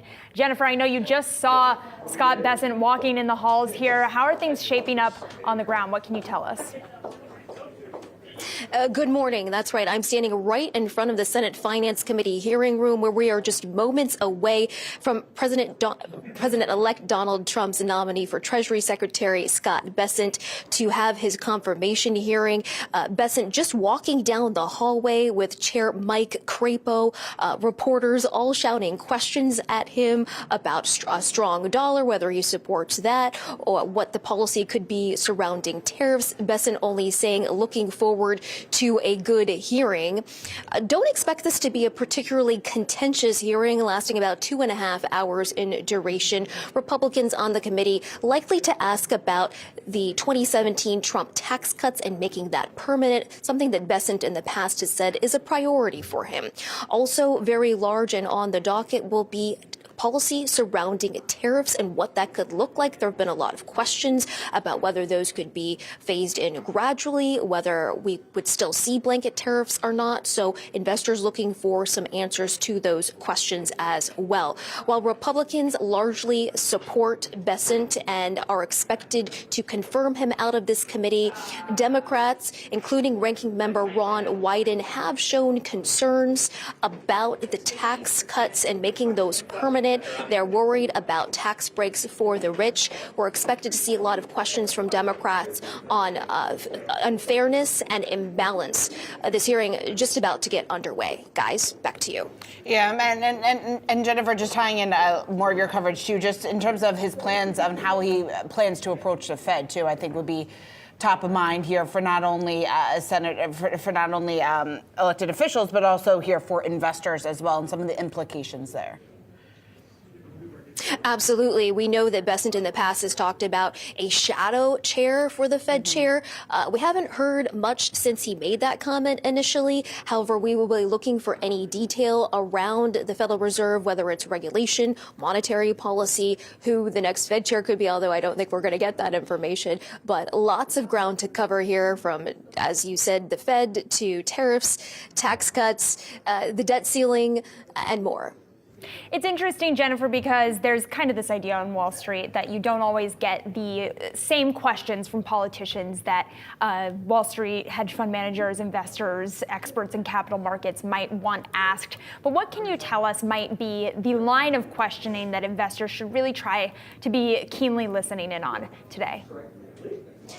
I think anything around the tariffs. I think Republicans are hoping that the incoming administration will take a more measured approach. You know, the president-elect was very strong sending his message about across-the-board tariffs. So I think Republicans are really going to try to test for whether that is going to still be the case, or if we may see something more targeted, perhaps around national security concerns, if there could be some loopholes there, depending for specific companies. I think the tax cuts, as I've mentioned, are going to be something that's very hard hit as well. Republicans very keen on making that permanent. Bessent has talked about carrying out the president-elect's policy on taking taxes off of tips and Social Security and so on and so forth. So looking for details around that as well. And Jen, what about Bitcoin, just in terms of any idea where he stands just on Trump's proposal for creating a strategic reserve of Bitcoin, a topic that we've been talking about nonstop here with so many of our guests on Yahoo Finance? Yeah, Bessent hasn't really been on the record when it comes to crypto. Unclear whether we could see some of those questions from Republicans. Obviously, the president-elect has said he's in favor of a Bitcoin reserve. It's something that Senator Cynthia Lummis has actually already put in some proposed legislation. Whether that topic comes up, that may be a little bit lower on the totem pole. All right, Jennifer, we're going to leave it there. Thank you so much for breaking that down for us. And we are, of course, awaiting the start of that Senate confirmation hearing of proposed Treasury Secretary Scott Bessent. We will continue to monitor that as it develops this morning. We'll be right back.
The Senate hearing for Scott Bessent kicking off now. Let's listen in.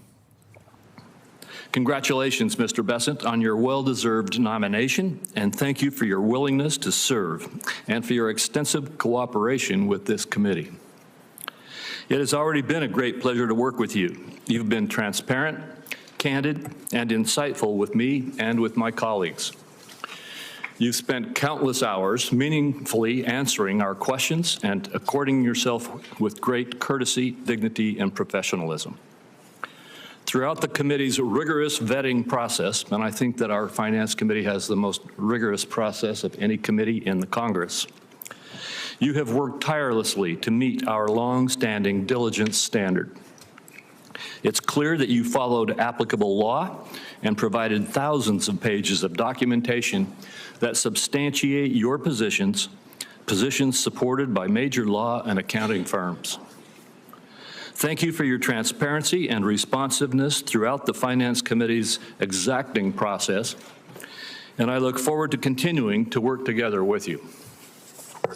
Mr. Bessent has worked for the last 3 decades as one of the sharpest minds in the global finance industry, including as an entrepreneur who started his own asset management firm.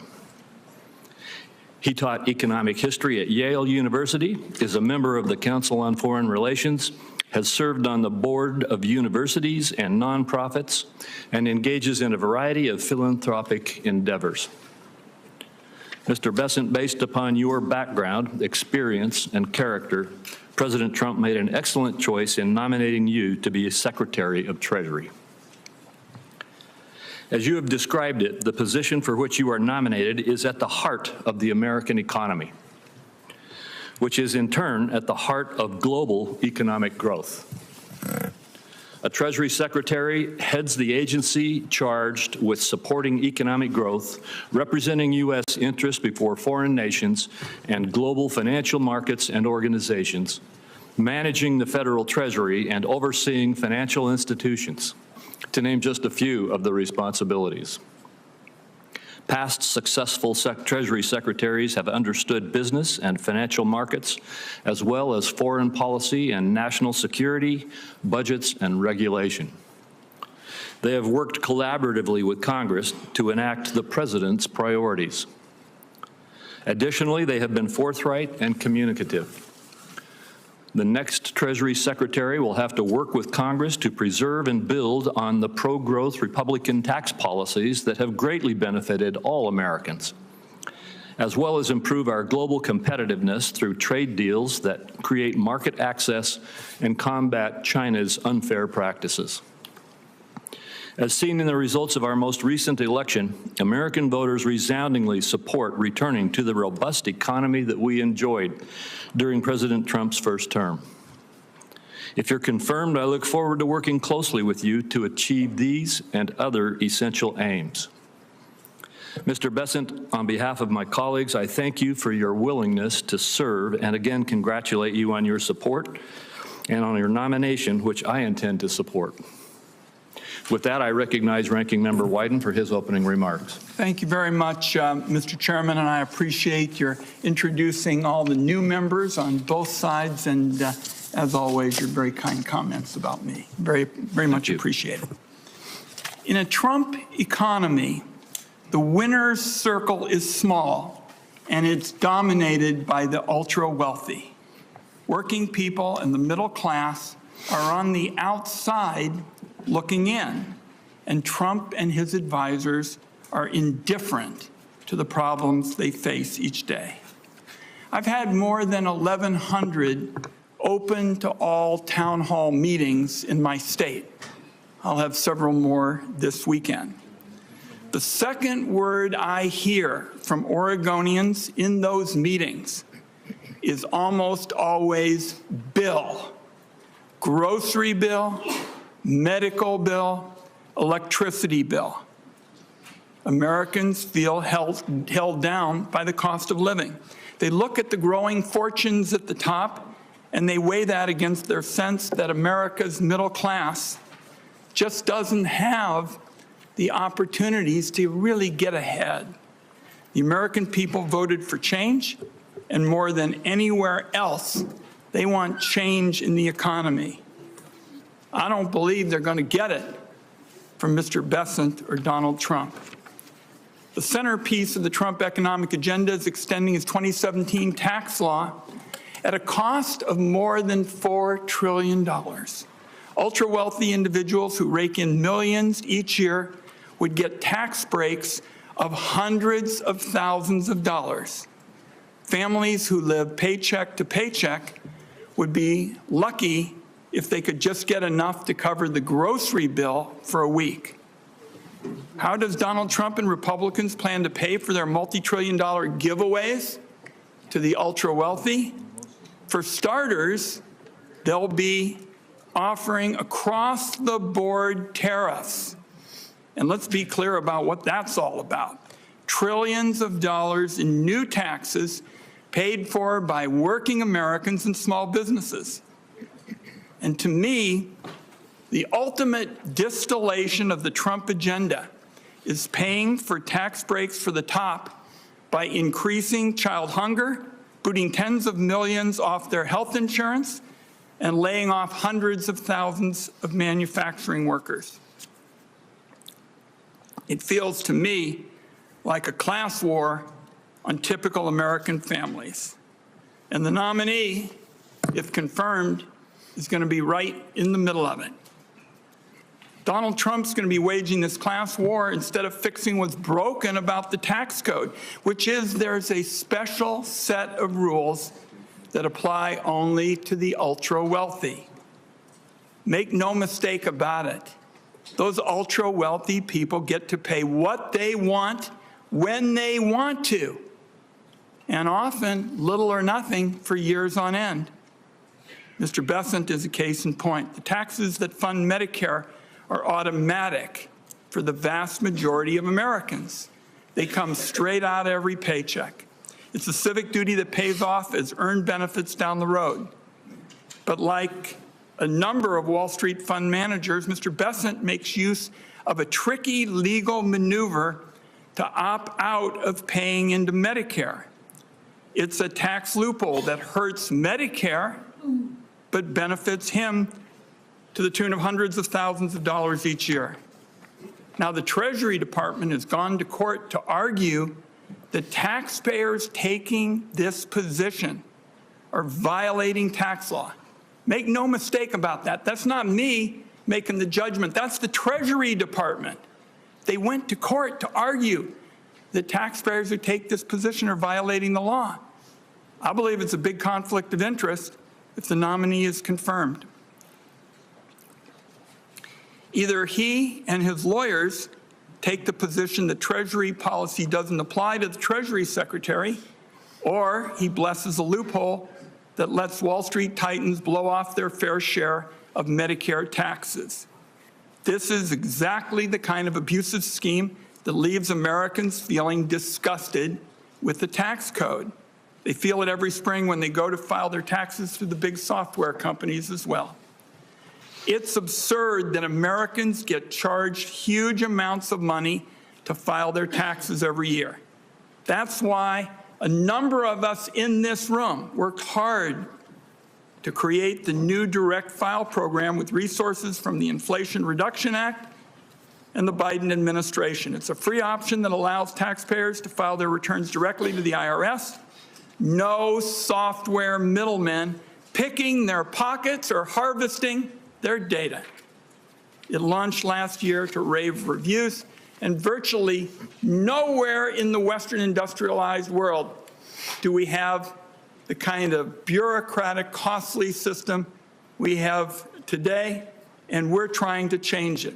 35 million Americans across 25 states, 30 million Americans across 25 states are going to be eligible to use direct file this year.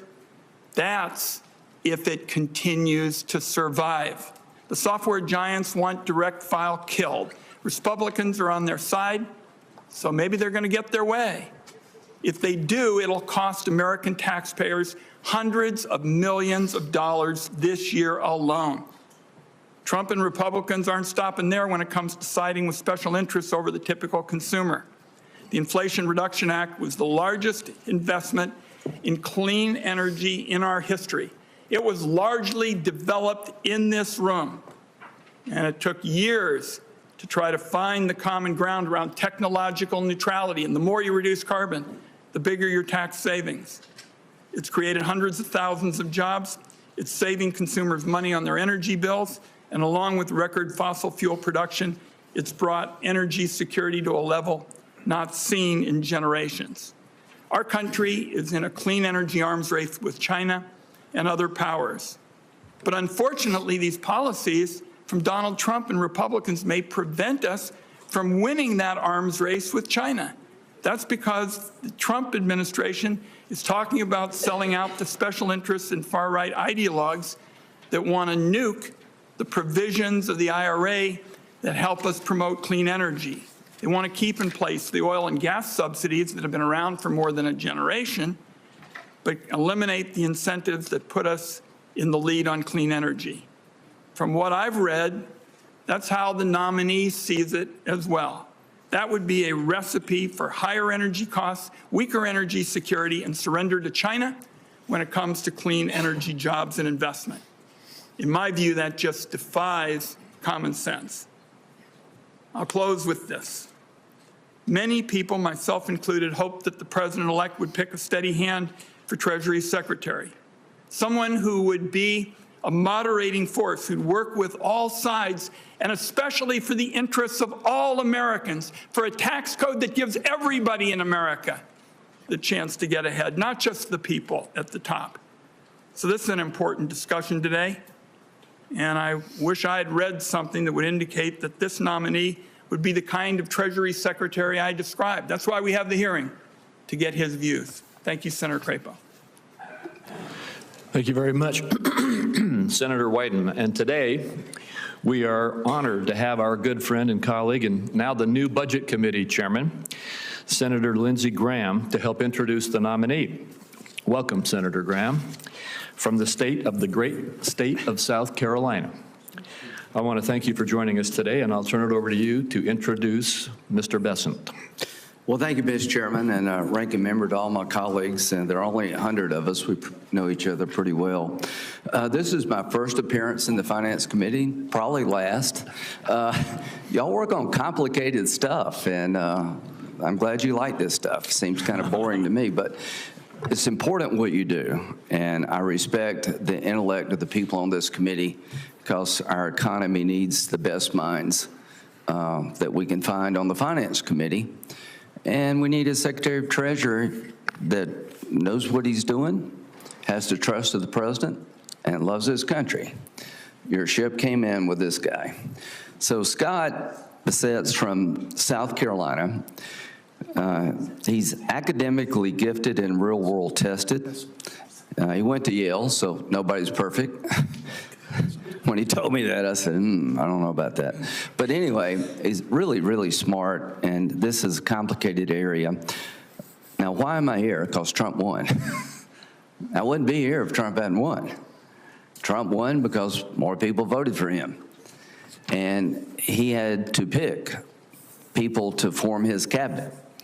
And when he talked about the Secretary of Treasury, I'm not the normal person you would go to ask about because this is not so much my portfolio. But when he mentioned Scott, I said, oh my God, home run from my point of view.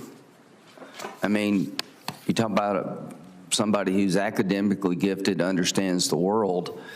Scott, like any Republican president, would pick Scott.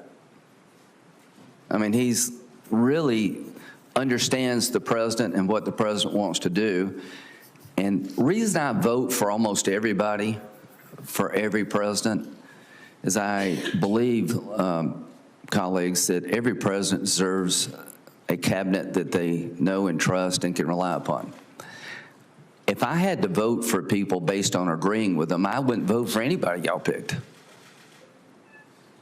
That's not the standard for me. I vote for people who I disagree with because I think they're qualified. So I would just ask the committee to think for a minute, is this man qualified? Does he have the background and the intelligence and the character to serve President Trump and our nation's Secretary of Treasury. I think by any reasonable test of qualifications, he excels beyond the bare minimum to the highest level of excellence. But that's just my opinion. So my goal here today is to tell you a little bit about him. You've heard from the chairman about his success in the financial world, about his academic qualifications. He was born in Little River, South Carolina. Why do they call it Little River? Because it's little, and it's a river. It's in Horry County. How many of you heard of Myrtle Beach? Most of you. Well, this is somewhere between Conway and Myrtle Beach. At 9 years old, his first job was to set up beach chairs and umbrellas in North Myrtle Beach. And apparently you did well there, because North Myrtle Beach is thriving. He went to North Myrtle Beach High School, and he was voted most likely to succeed in 1980. And we have a high school classmate of his. What did they see in him? The same thing I see. Someone who really is talented and works hard and just a good person. The type of people that you think are going to succeed, but you hope succeed. So he lives in Charleston, in a really nice place. Going from Little River to Charleston is about a 2.5-hour drive, but it's a real change. Since I represent South Carolina, I like them both very much. He's married, John, his husband's right behind me. And they have 2 kids, Caroline and Cole, and they're absolutely adorable. And from a South Carolina point of view, we're really proud of Scott. I was over the top happy when President Trump picked him, because I know him. I know where he came from. The rich and powerful don't live in Little River. This is truly the American dream.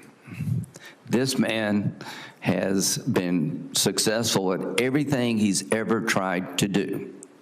He's worked really hard. And why did President Trump pick him? Because he believes that President Trump's economic agenda is good for this country, and he wants to help President Trump be successful. And here's what Scott said. I think it's the melding of economic policy with national security. Economic policy and national security are now indispensable, and Donald Trump understands that. So I'm here to tell you, folks, I agree with that. If we don't have energy independence, we're less safe. If we don't get our debt in order, we're less safe. I am known around here as kind of a national security guy, but I do understand economic policy matters. If you want to clean up the environment, a carbon fee seems to be a good way to do it, to punish China and India for bad carbon practices. Call it a tariff, call it whatever you want to do. So President Trump won. I'm here today because he won. I'm here today because Scott lives in South Carolina. I'm here today to tell you, if you use qualifications as your test, this is the easiest vote you'll ever take. If your goal is to play like the election didn't happen, then I guess you'll vote no. That's just where we're headed in the Senate. When you lose an election, you get up and dust yourself off and you get ready for the next one. But I was honored when he asked me to introduce him, because I know this man, and America will be in good hands if he's our Secretary of Treasury. He deserves this job. He's qualified for this job. And President Trump, thank you for picking him. On behalf of all of us in South Carolina, we're extremely proud of you, and we wish you well. Thank you. Thank you, Senator Graham. We appreciate you giving this introduction, and you are now excused, as is our practice. And Mr. Bessent, before we turn it over to you for your opening statement, I have 4 questions that we ask all nominees who come before this committee. The first is there anything that you are aware of in your background that might present a conflict of interest with the duties of the office to which you have been nominated? No, sir. Second, do you know of any reason, personal or otherwise, that would in any way prevent you from fully and honorably discharging the responsibilities of the office to which you've been nominated? No, sir.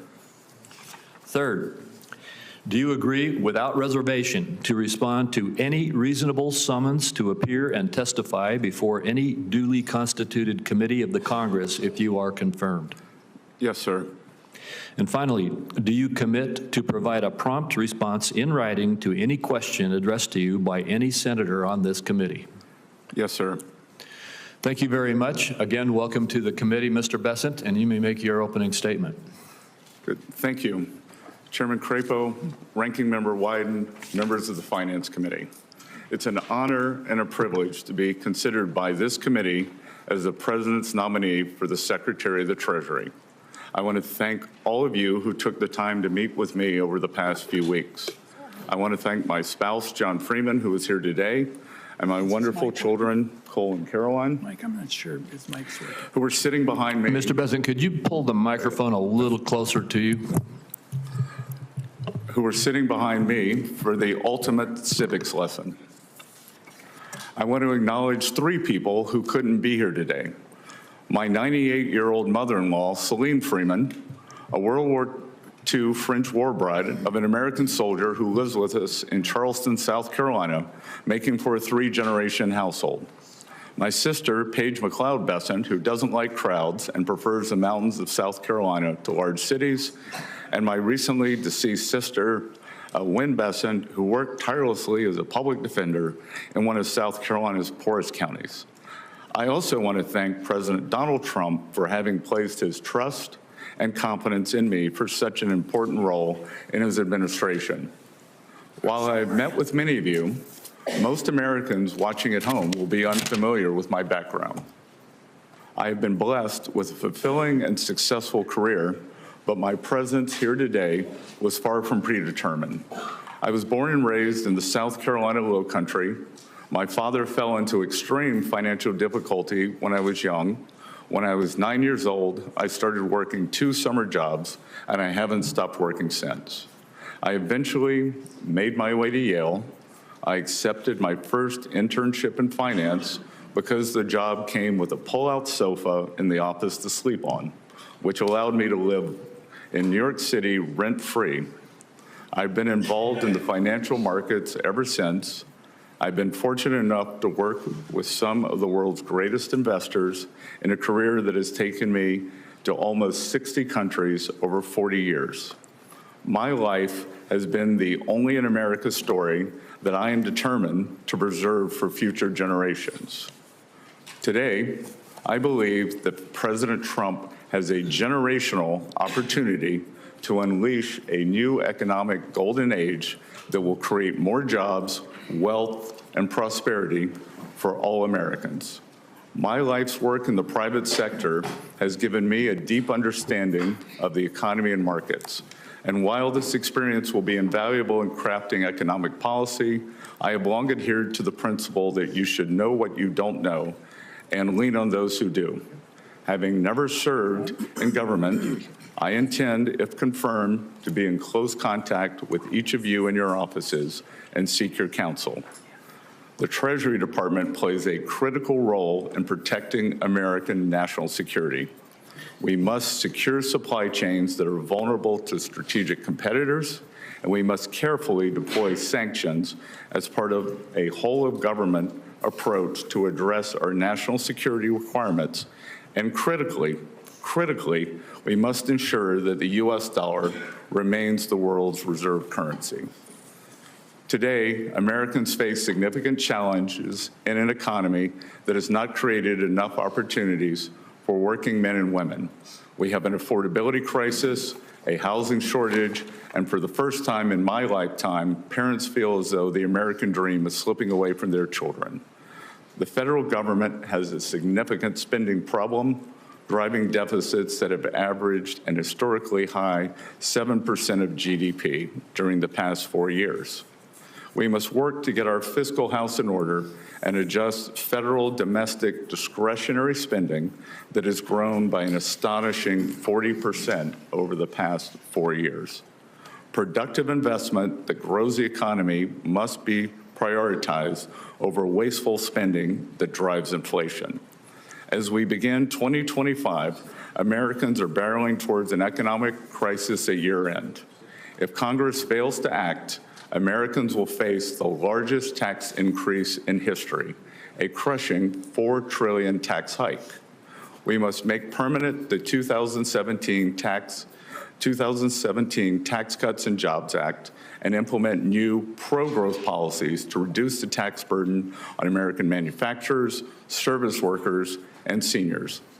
I've already spoken with several members of the committee, as well as leaders of the House, about the best approach to achieving these important goals together.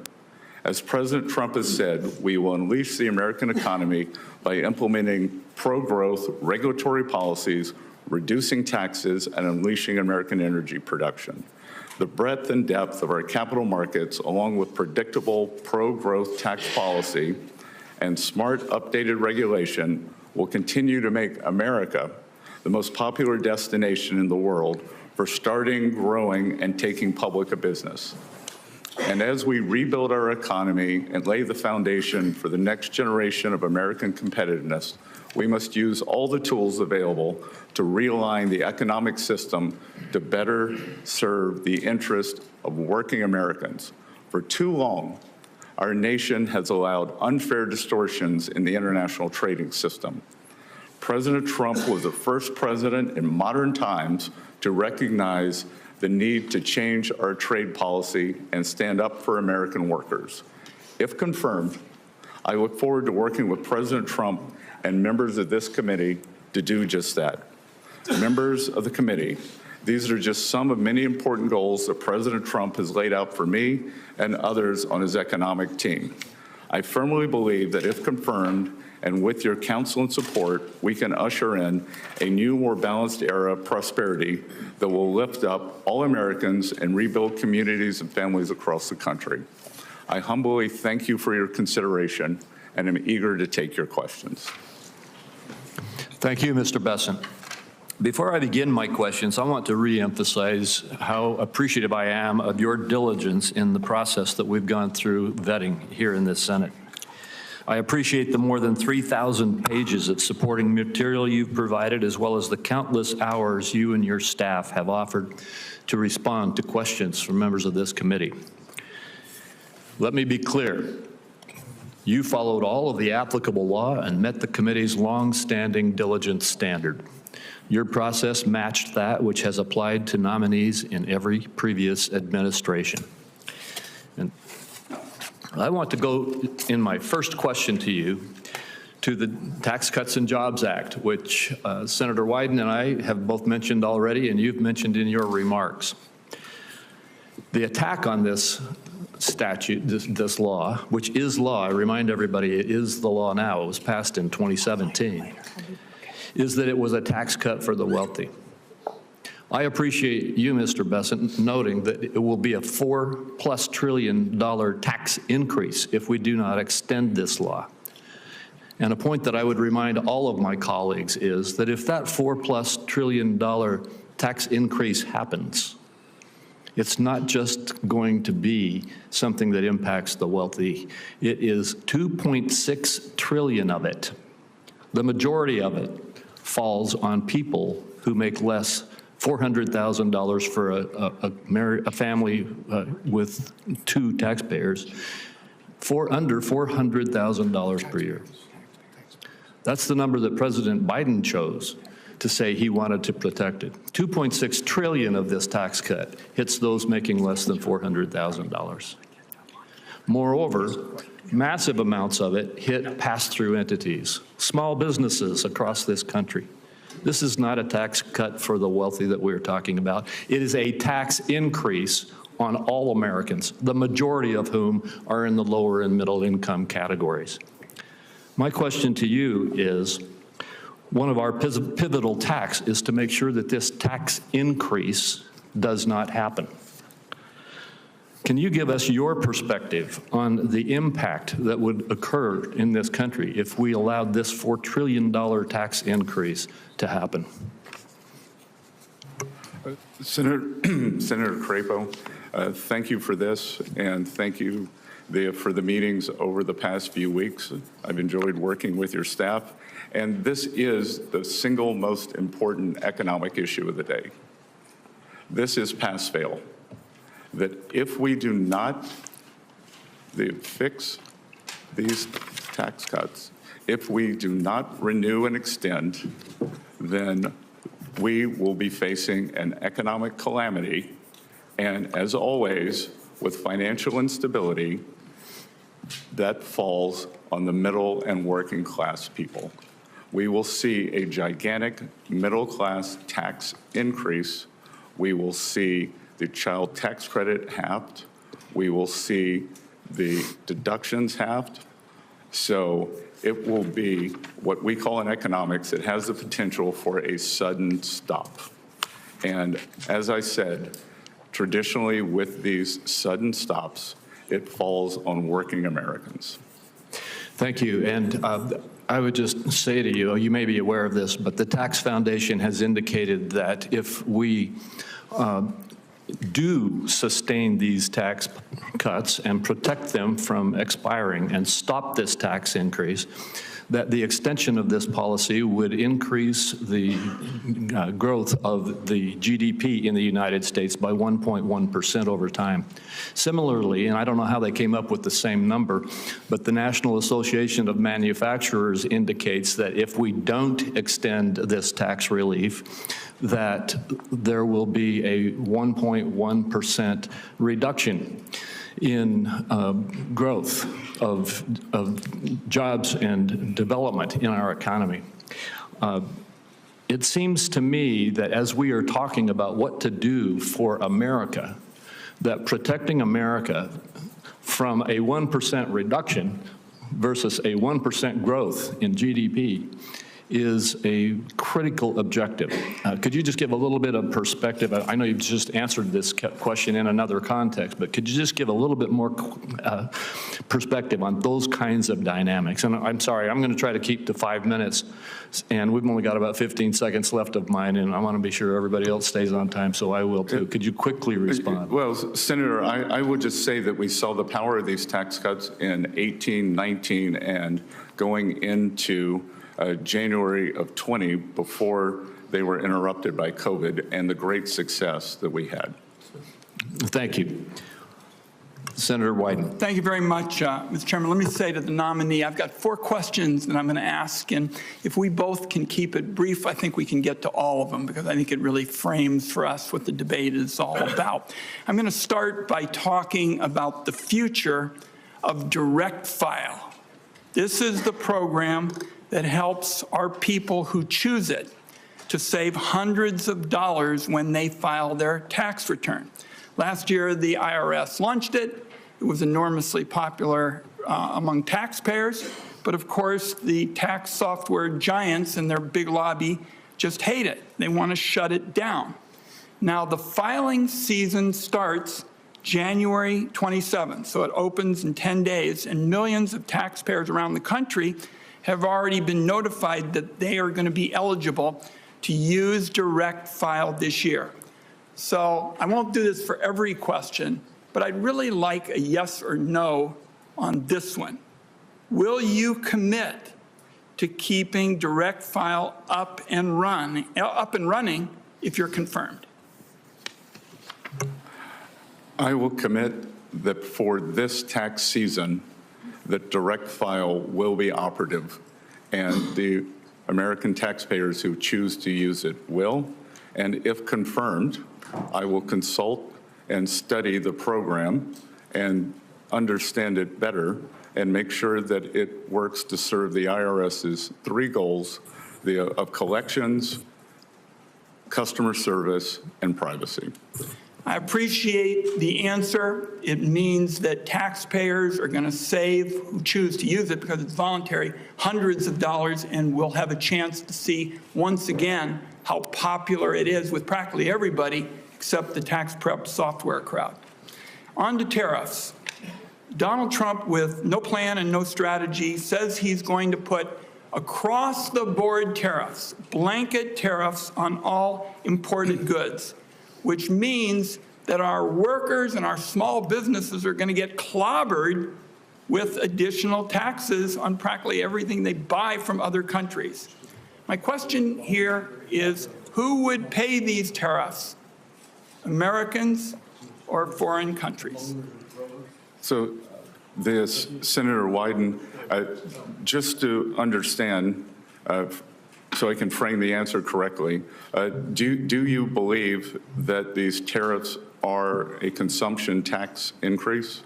I believe these tariffs, you can call it whatever you want in terms of trying to gussy it up.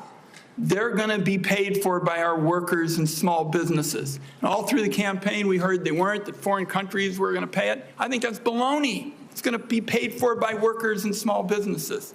So, your response? Yes, Senator, I would respectfully disagree. And the history of tariffs and tariff theory, optimal tariff theory, does not support what you're saying. Traditionally, we see that the current, if we were to say use a number that has been thrown around in the press of 10%, then traditionally the currency appreciates by 4%. So the 10% is not passed through. Then we have various elasticities, consumer preferences may change. And finally, foreign manufacturers, especially China, which is trying to export their way out of their current economic malaise, they will continue cutting prices to maintain market share. Okay. That's an academic view of it. But what I know is the history of this is it clobbers people of modest means. They're the people who are going to get hit. And all through the campaign, there was a big show that it was going to be paid for by foreigners, not so. Two other questions that I want to get in. And I already made it clear, and you and I talked about this. I'm for a tax code that gives everybody the opportunity to get ahead. You and I talked about my friend Bill Bradley. He and I have been working for this for years. Do you believe the tax code should treat wages differently than it treats wealth? Look, in any tax system that advantages and creates distortions, it is a change that, Senator, it is a decision that was made when the tax codes were written. And so every tax code involves the trade-offs and distortions in favor of other the gains. It sounds to me like you do believe that it's fine to treat wealth more favorably. I couldn't disagree more. The idea that a dollar earned by a hedge fund manager has more value than a dollar earned by a teacher or a factory worker, I just think it's a disconnect with the American people. One last question, and that is about the legislation that was written in this room that was the biggest transformation on clean energy in American history. That is our package that basically said the tax code as it relates to energy is a broken down mess. And we basically said we're going to have a technology neutral system. The more you reduce carbon, the bigger your tax savings. Now there is a big effort in the Trump administration to reverse it. I think that's going to be bad for the economy, but it is going to be damn good for China because we are in an arms race on clean energy with them. Are you going to be on the side of people who want to unravel this? Senator Wyden, just so we can frame this for everyone in the room, China will build 100 new coal plants this year. There is not a clean energy race. There is an energy race. China will build 10 nuclear plants this year. That is not solar. I am in favor of more nuclear plants. And I would note that the IRA, as scored by the CBO, is wildly out of control in terms of spending on the upside. Well, first of all, the clean energy package does protect nuclear because members on both sides of the aisle in this room wanted it to be that way. But if you're going to talk about fossils, the United States has achieved a greater level of energy security than we've had in generations. Oil and gas production is at record highs. And it's not just that, but it's about clean energy. And I'm very troubled by your position, denying that we're in an arms race with China on clean energy, because we definitely are. Thank you, Mr. Chairman. We do need to move on. And I told Senator Wyden he could have those 4 questions, but I want to remind everybody else we've got a 5-minute time limit. He deserved those extra questions. Senator Grassley. Mr. Benseth, congratulations. I want to start out with where you and I talked about something in my office, and you remember that tongue-in-cheek comment I made to you that you're going to be asked by the chairman, will you answer all of our letters? And everybody that comes to the Hill says, yes, they're going to. And I said, maybe you better say maybe, because most people don't keep that promise. So I just wanted to remind you, if I write you a letter on my oversight responsibilities, I'd appreciate it if you'd answer it. Now to my first question. My Democrat colleagues believe, you gonna put that up? My Democrat colleagues believe the only solution to our unsustainable debt and deficit is higher tax rates and that ends up being on job creators and families alike. However, history proves that high tax rates fail to raise significant revenues. Taxpayers, workers, and investors are smarter than that. In other words, they're smarter than we in Congress that thinks that at one time a 93% marginal tax rate would bring in more revenue than a 70% tax rate or a 50% tax rate or a 30% tax rate or a 40% tax rate and so on. But as you can see from this chart, Congress isn't too smart because the taxpayers decide how much money they're going to bring into the federal treasury. Now, on the other side of the ledger, federal spending is at levels we've never seen outside of war and recession and still growing. So I'm making a statement to you, but if you'd like to comment on whether or not we have a fiscal imbalance primarily or a spending problem rather than a revenue problem. Senator Grassley, I enjoyed visiting you in your office, and will remind you that when we were talking about the American agriculture, that I may be the first Treasury Secretary nominee in a long time who knows what a section is, 642 acres, and am involved in the farming business. And yes, we do not have a revenue problem in the United States of America. We have a spending problem. That historically, for the past 40 or 50 years, revenues, federal government revenues, have averaged about 17 to 17.5% of GDP. And spending has been slightly over that, leading us to a 3.5% budget deficit, which is manageable because we have roughly 3.8% nominal growth, 1.8% real growth, 2% inflation. Today, as you stated, and to be clear, this is one of the things that got me out from behind my desk and my quiet life in this campaign was the thought that this spending is out of control. We are spending about 24, 25% of GDP.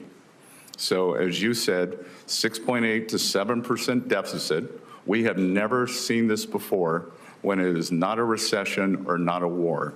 And I am concerned because several times the Treasury of the United States has been called upon to save the nation, whether it was the Civil War, the Great Depression, World War II, or the recent COVID epidemic. Treasury, along with full government and Congress, has used its borrowing capacity to save the Union, to save the world, and to save the American people. And what we currently have now, we would be hard-pressed to do same.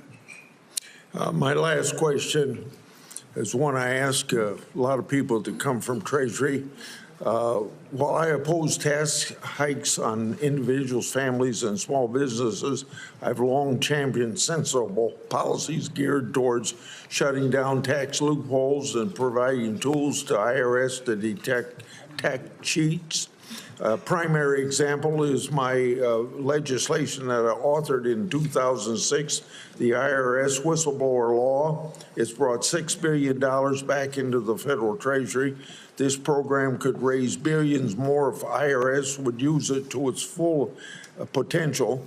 So I hope I can count on you if you're confirmed, and I think you'll be confirmed, to be supportive of this whistleblower program and work to ensure its full use to its full potential. Senator Grassley, we are in complete alignment on this program. Thank you. Next would be Senator Cornyn. Well, thank you, Mr. Chairman. Mr. Benson, welcome to Washington, D.C. You're getting a taste of what it's like here, which is an out-of-body experience for most people who are not acquainted with it. I happen to represent a state that has the 8th largest economy in the world. We think we understand the formula for economic growth and prosperity and opportunity, which are low taxes, a reasonable and modest regulatory footprint, and opportunities for people to prosper, and by prospering, invest and create opportunities for other people to pursue their dreams. We think there's a lot Washington can learn from that formula, and it sounds to me like you agree. One of the strange experiences I've had here is that so many of our colleagues, principally on the other side, think that the money that you earn is not actually yours. It's the federal government's, and you just get to keep a little bit of it.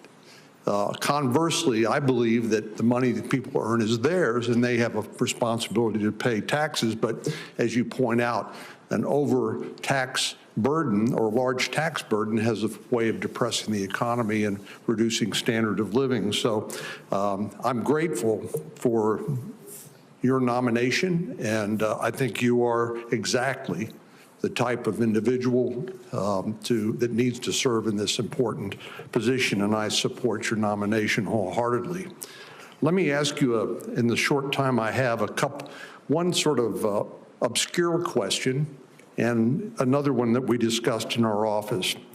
As you know, the market for U.S. Treasuries is the largest market in the world at $28 trillion, and it's critical to the financial stability of the United States.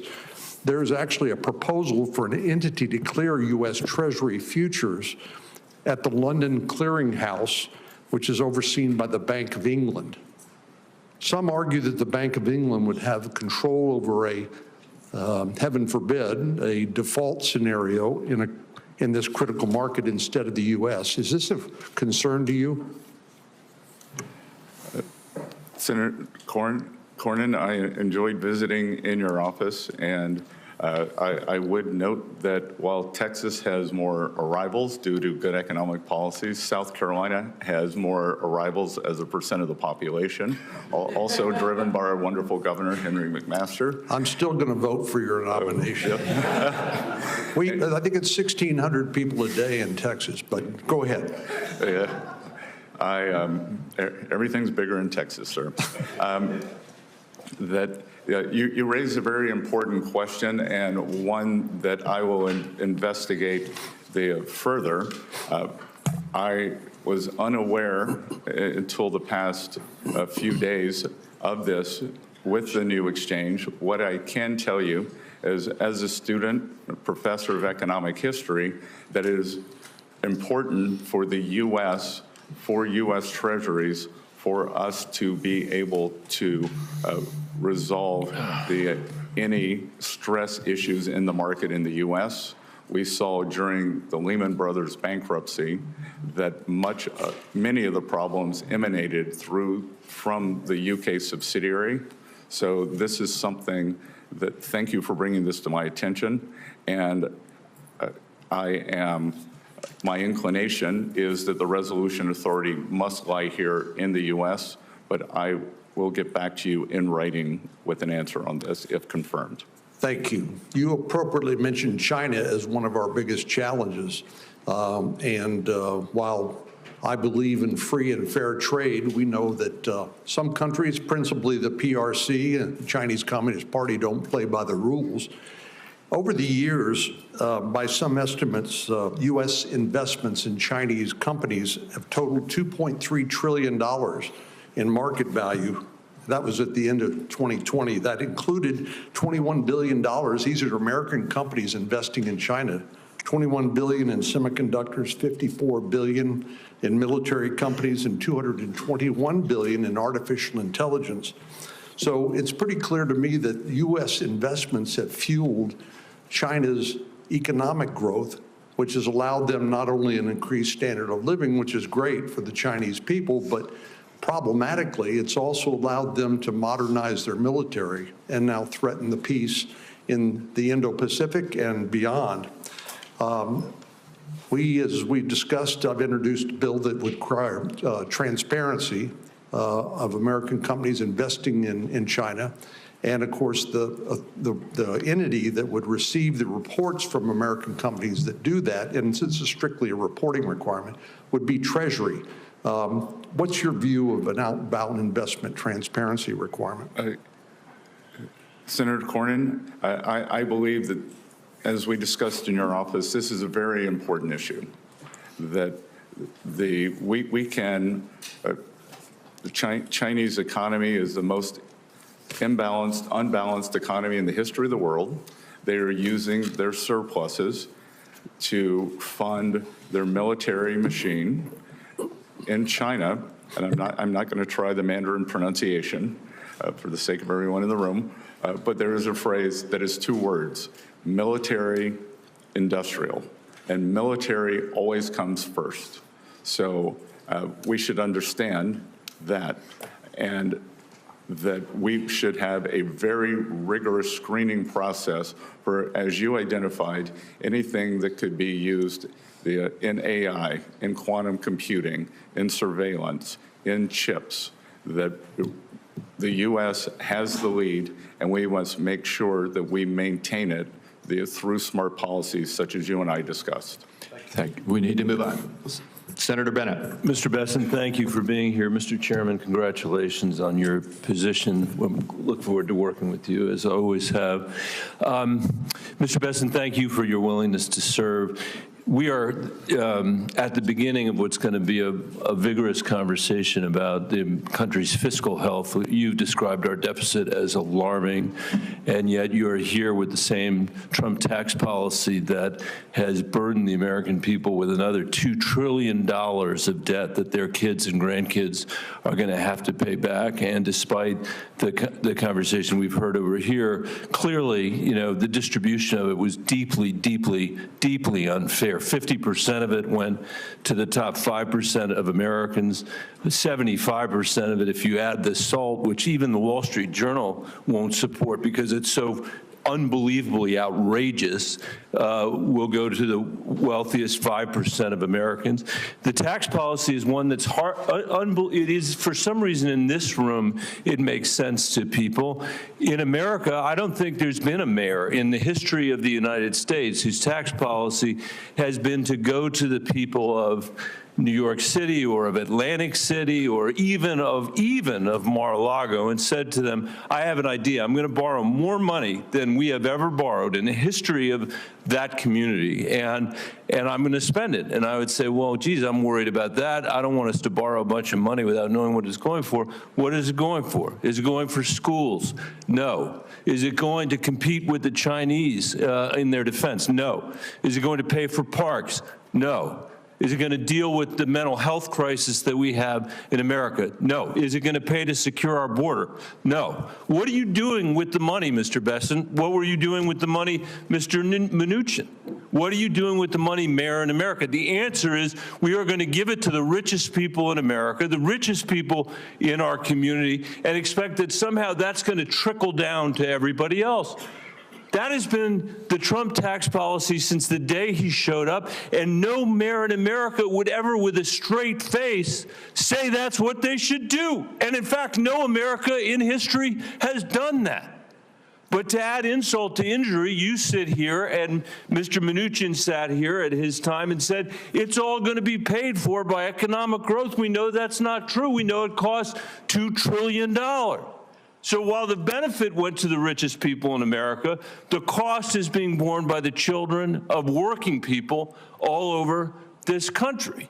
And that's what's going to happen now. It's $4.6 trillion this time, not $2 trillion. And then you come here, and this is my question, Mr. Besson, and you sneak into your opening statement that we have a spending problem, and what we have to focus on, as you said, is discretionary spending after your crocodile tears about how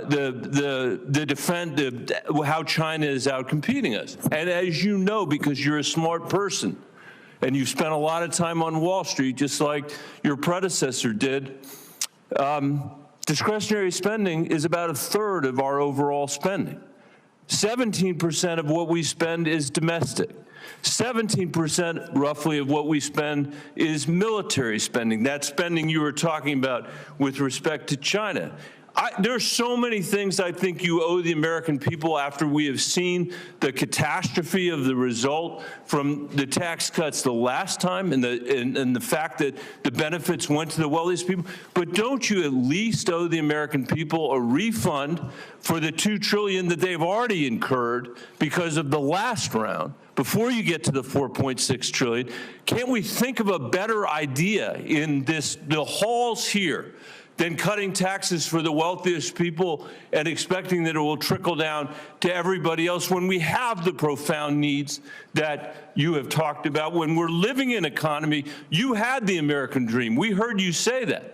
Where fewer and fewer people can get ahead, where this generation of Americans is going to be the first generation to leave less opportunity, not more, to our kids and our grandkids, where we see massive income inequality and wealth inequality when Trump was president, when Biden was president. Can't we think of a better idea than that? And at a bare minimum, and this is tiny, don't we owe them an answer about what you are going to do to that 17% of discretionary spending, or even the third, before you come in here and say that the most important thing we should do is cut taxes for the richest people in America?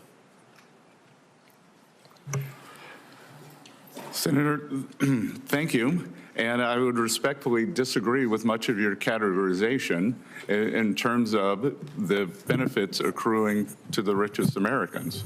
Actually, the share of taxes paid by the upper percent of Americans increased after TCJA. It went from 39 to 46%. The top 50% of Americans now pay 98% of taxes, and working families had real wage increases in 2018 and 2019, and going into 2020 pre-COVID. The CBO scoring for the Trump tax cuts got rescored by $1.5 trillion. Make sure, because we're in the beginning of a long debate, that if you're going to rely on the CBO score for this, that you're going to be willing to rely on it for the things that you said it's no good. Look, I'm not in love with CBO scoring. I know that. That's why now you're relying on it. So I'm just saying, it's not funny money. This is the American people's money. We can do math. Every mayor in America has to do math.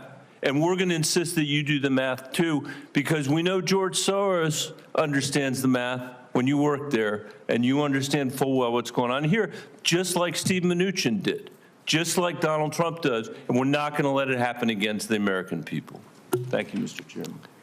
Thank you. And I again remind my colleagues, we need to hold our time to 5 minutes. Senator Cassidy. Mr. Besson, I'm always going to pronounce your name as if it was in South Louisiana, and I'm going to pronounce it with a French Besson as opposed to Besant. That's what those folks in South Carolina do. I'll try.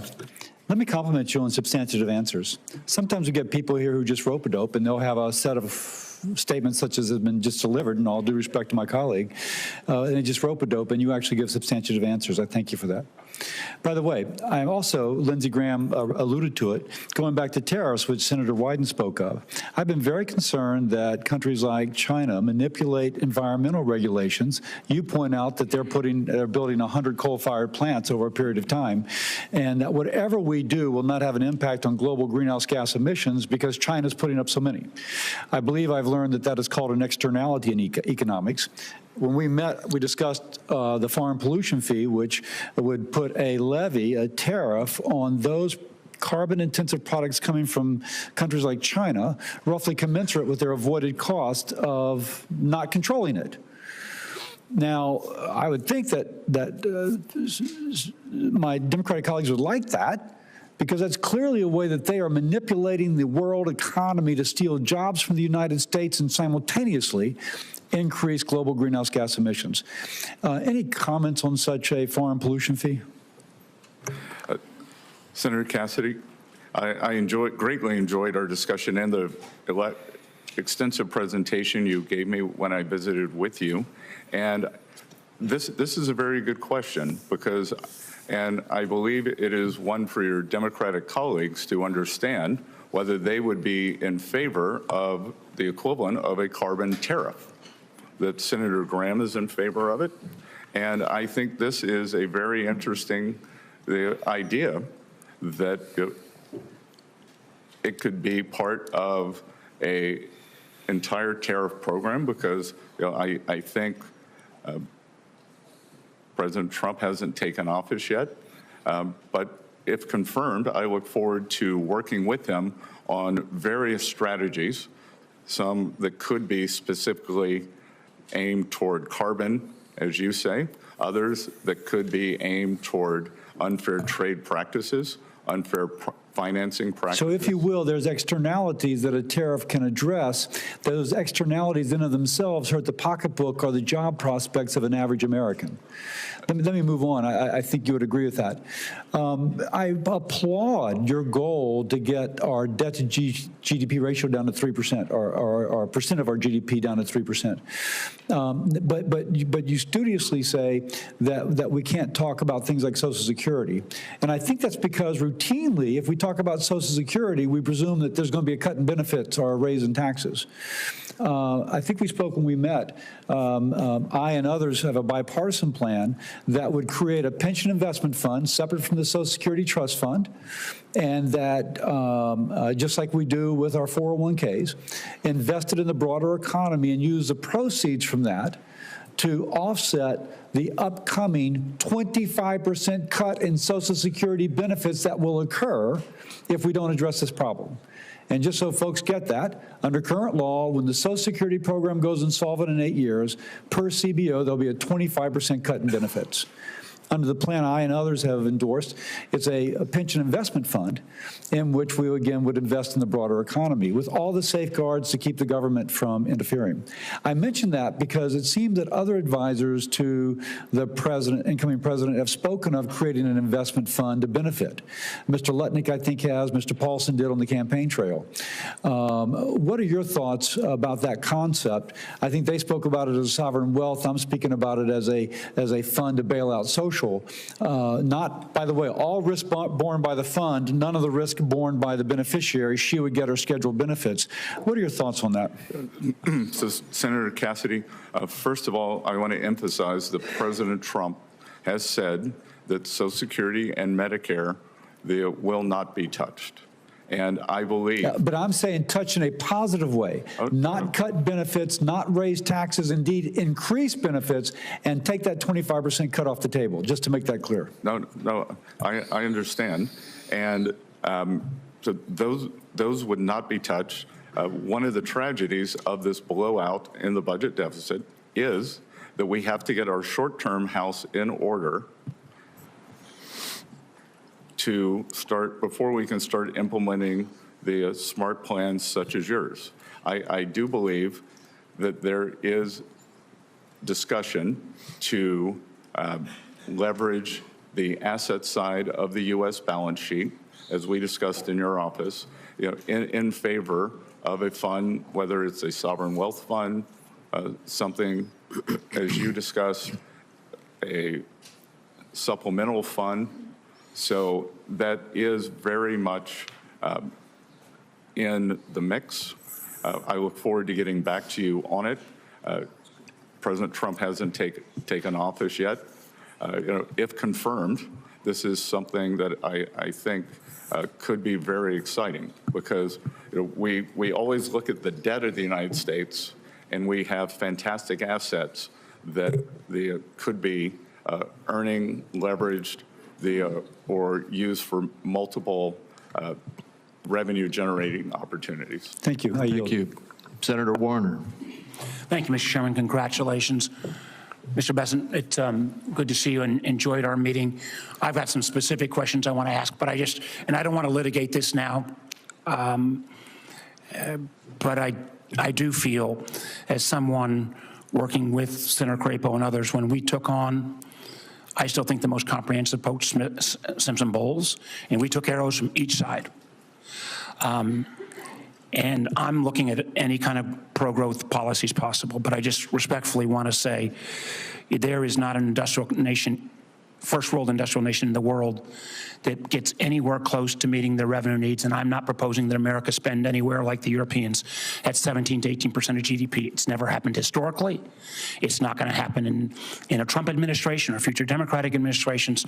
So I just, we'll have a time to talk back and forth on this, but I can't let some of this go without at least offering something that there's not an economist around that wouldn't concur. We got to bring down spend, but the revenue side alone is not. Excluding that, we're never going to get to a balance. I do want to raise on a more positive note, again, something I worked closely with the chairman on, and actually worked with your predecessor on, and was very proud of that relationship. I disagreed with Secretary Mnuchin on a lot of things, but I found a lot of things to agree with him on. And one was a relatively narrow part of the financial sector called Community Development Financial Institutions, CDFIs. Under the previous Trump administration, we put about $12 billion in. This serves access to capital for underserved communities. Under Senator Crapo's leadership, we built a bipartisan CDFI caucus, 12 Ds, 12 Rs. It's tough to get 24 bipartisan senators to agree on anything. It's kind of low-hanging fruit.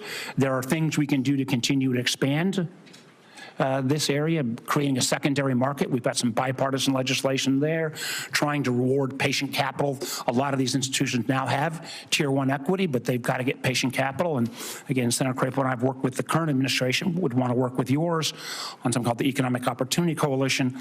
But can you say a word or two about how you view CDFIs and this making sure that underserved communities get the access to capital so they can have their own American dream, how that fits into your lexicon?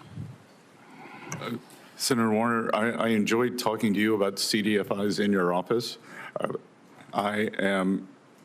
The early part of my career was as a financial services analyst, so I have a depth and breadth, and I believe that the breadth of the U.S. financial services industry is what makes the U.S. economy, differentiates the U.S. economy from the rest of the world. And I think the addition of these CDFIs into underserved communities are very important.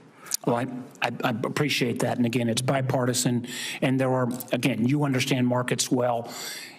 If we could spark a secondary market in this debt, if we could leverage, and I'm talking about private capital, and I know that's what my colleagues like a lot, private capital, but we can leverage it exponentially.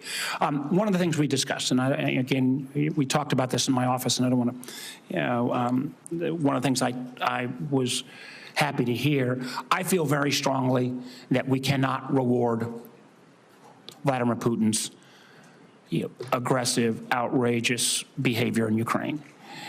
And I think the Ukrainians have performed remarkably. Obviously, they have manpower issues. I see this from the intel side on a daily basis.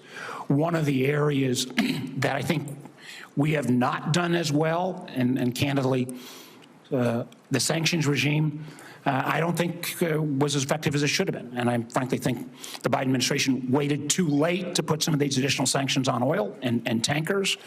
The ability for Russia to retool. Listen, I hope if President Trump can settle this, hallelujah, the world would be better off. But one of the things we discussed in my office was the potential to actually increase the sanctions regime as a way to help further leverage that. Would you care to talk for a moment about that again? Yes. So, Senator Warner, I believe that the sanctions regime, especially, well, first of all, I would say in my adult life that the tragedy going on in Ukraine is one of the greatest tragedies of my adult life, and ending that as soon as possible, and any role the Treasury can play in that, if confirmed, I would like to do. As we discussed, I believe that the sanctions were not fulsome enough. I believe that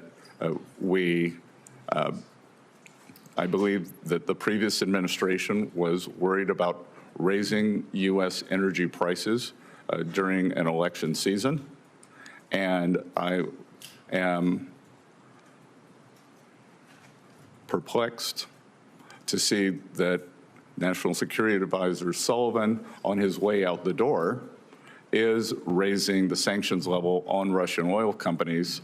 And indeed, the oil prices in the U.S. are up about 9% this month. So what was good for that administration is being foisted on us.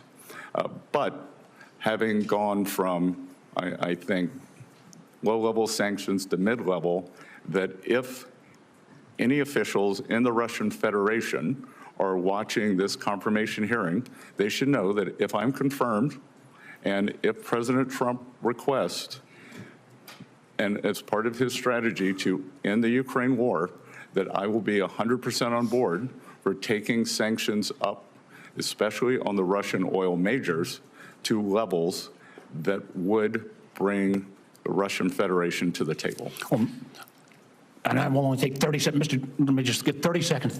Thank you for that, because I think it's important that we don't take these tools out of the toolkit. We can litigate what the past administration did and when they did it, but increasing pressure on Putin to bring about a resolution, I very much appreciate your willingness, and I hope you will be an advocate for keeping those sanctions on and actually advancing them even further. Thank you, Mr. Chairman. Thank you, Senator Warner. Senator Langford. Thank you, Mr. Chairman. Mr. Besson, good to see you again. Thanks for the time in the office to be able to talk through a lot of these details as well. I was interested to be able to hear your statistic you shared earlier that after the Tax Cuts and Jobs Act of 2017, now we've had several years to be able to see what happens. And now I believe the statistic you gave is the top 50% of earners in America now pay 98% of the taxes. Did I hear that correctly? Because I've heard over and over again that it is only the wealthy, only the big companies that get it. I would encourage, quite frankly, every Oklahoma company that's a small business to ask their CPA this year when they're filing their taxes, what if the Tax Cuts and Jobs Act expires next year? What would my taxes be next year? And have small business owners ask that question of their CPA, and I think they will be quite surprised, based on all the rhetoric, to say this is only about big companies and wealthy people, that every small business will quickly find out, oh, it's them as well. It'd be the same thing on the child tax credit. If Tax Cuts and Jobs Act goes away, it gets cut in half in the child tax credit, and all the inversions that were happening under the Obama administration, where American companies were being bought up by foreign entities, now that's actually switched. Now American companies are buying foreign companies, and those jobs are coming here. So there's been a tremendous amount of benefit in that. The one challenge that we've had on this committee has been a conversation with Janet Yellen about Pillar 2. And it started really 4 years ago now, 3 years ago, where the conversation was about, well, we really don't need Congress to act on this. We feel like we can do unilaterally. We can change America's tax policy for all businesses in America. And now in the last year, they've shifted to say, well, we're going to have to come back to you at some point to be able to get this. In the meantime, a deal has been negotiated that literally helps European countries and hurts the United States on this. And they negotiated a deal that exempts China from being affected by this at all. My question to you is, are you going to engage on this issue of Pillar 2? Number one, have this committee involved in writing taxes, which seems to be consistent with the Constitution. And then what is your message to other countries if they try to implement Pillar 2 on American businesses? Thank you, Senator.